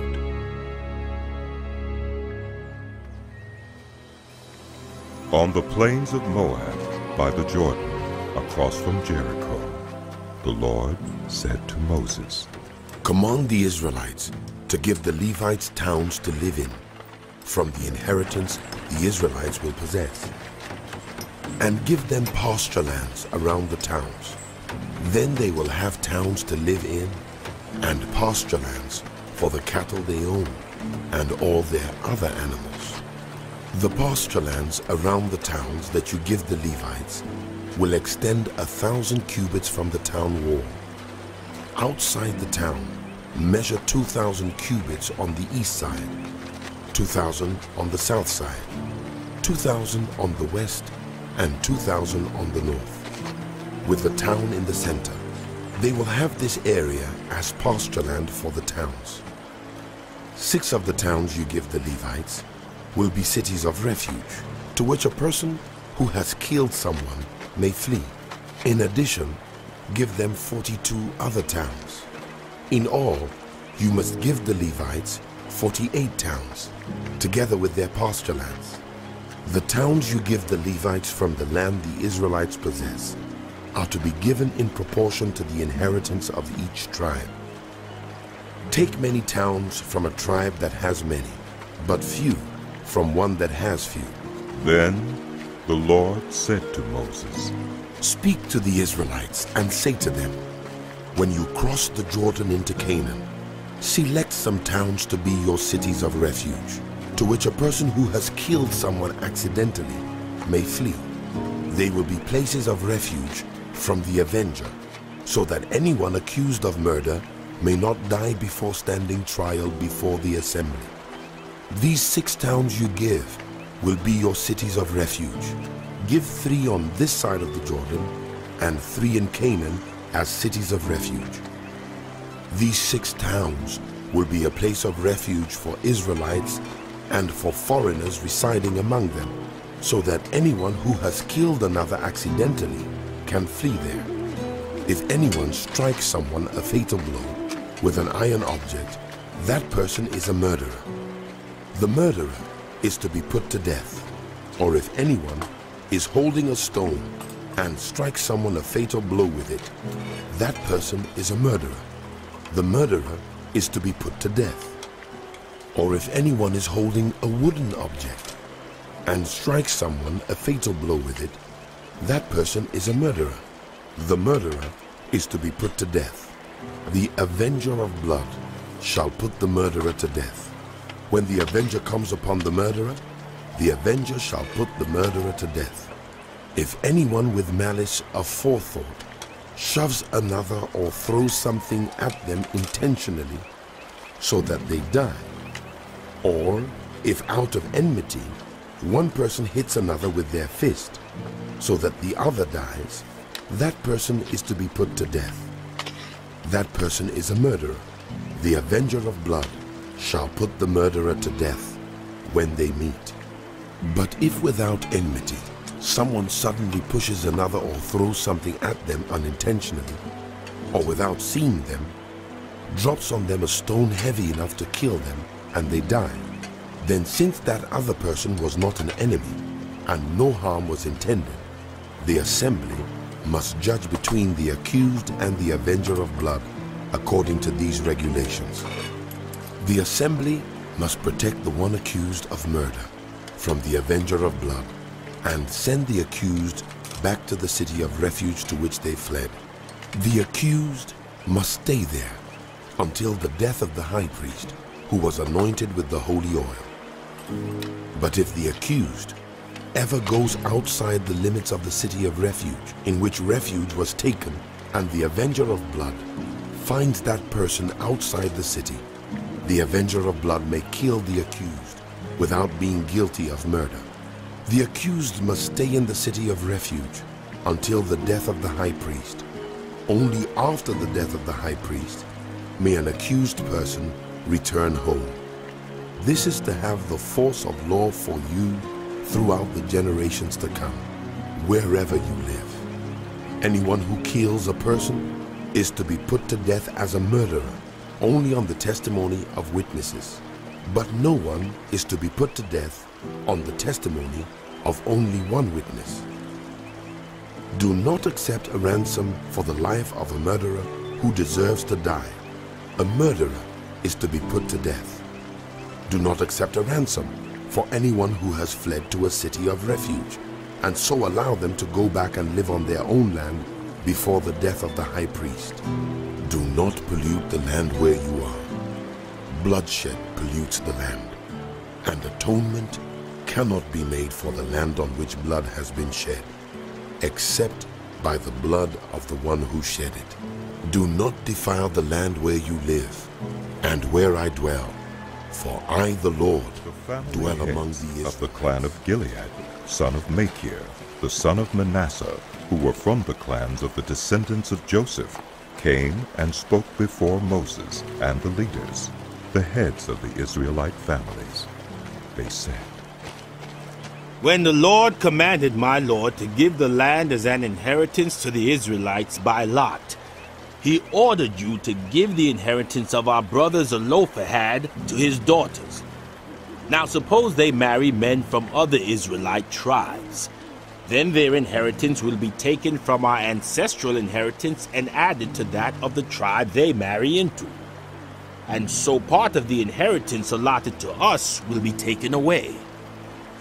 When the year of Jubilee for the Israelites comes, their inheritance will be added to that of the tribe into which they marry, and their property will be taken from the tribal inheritance of our ancestors.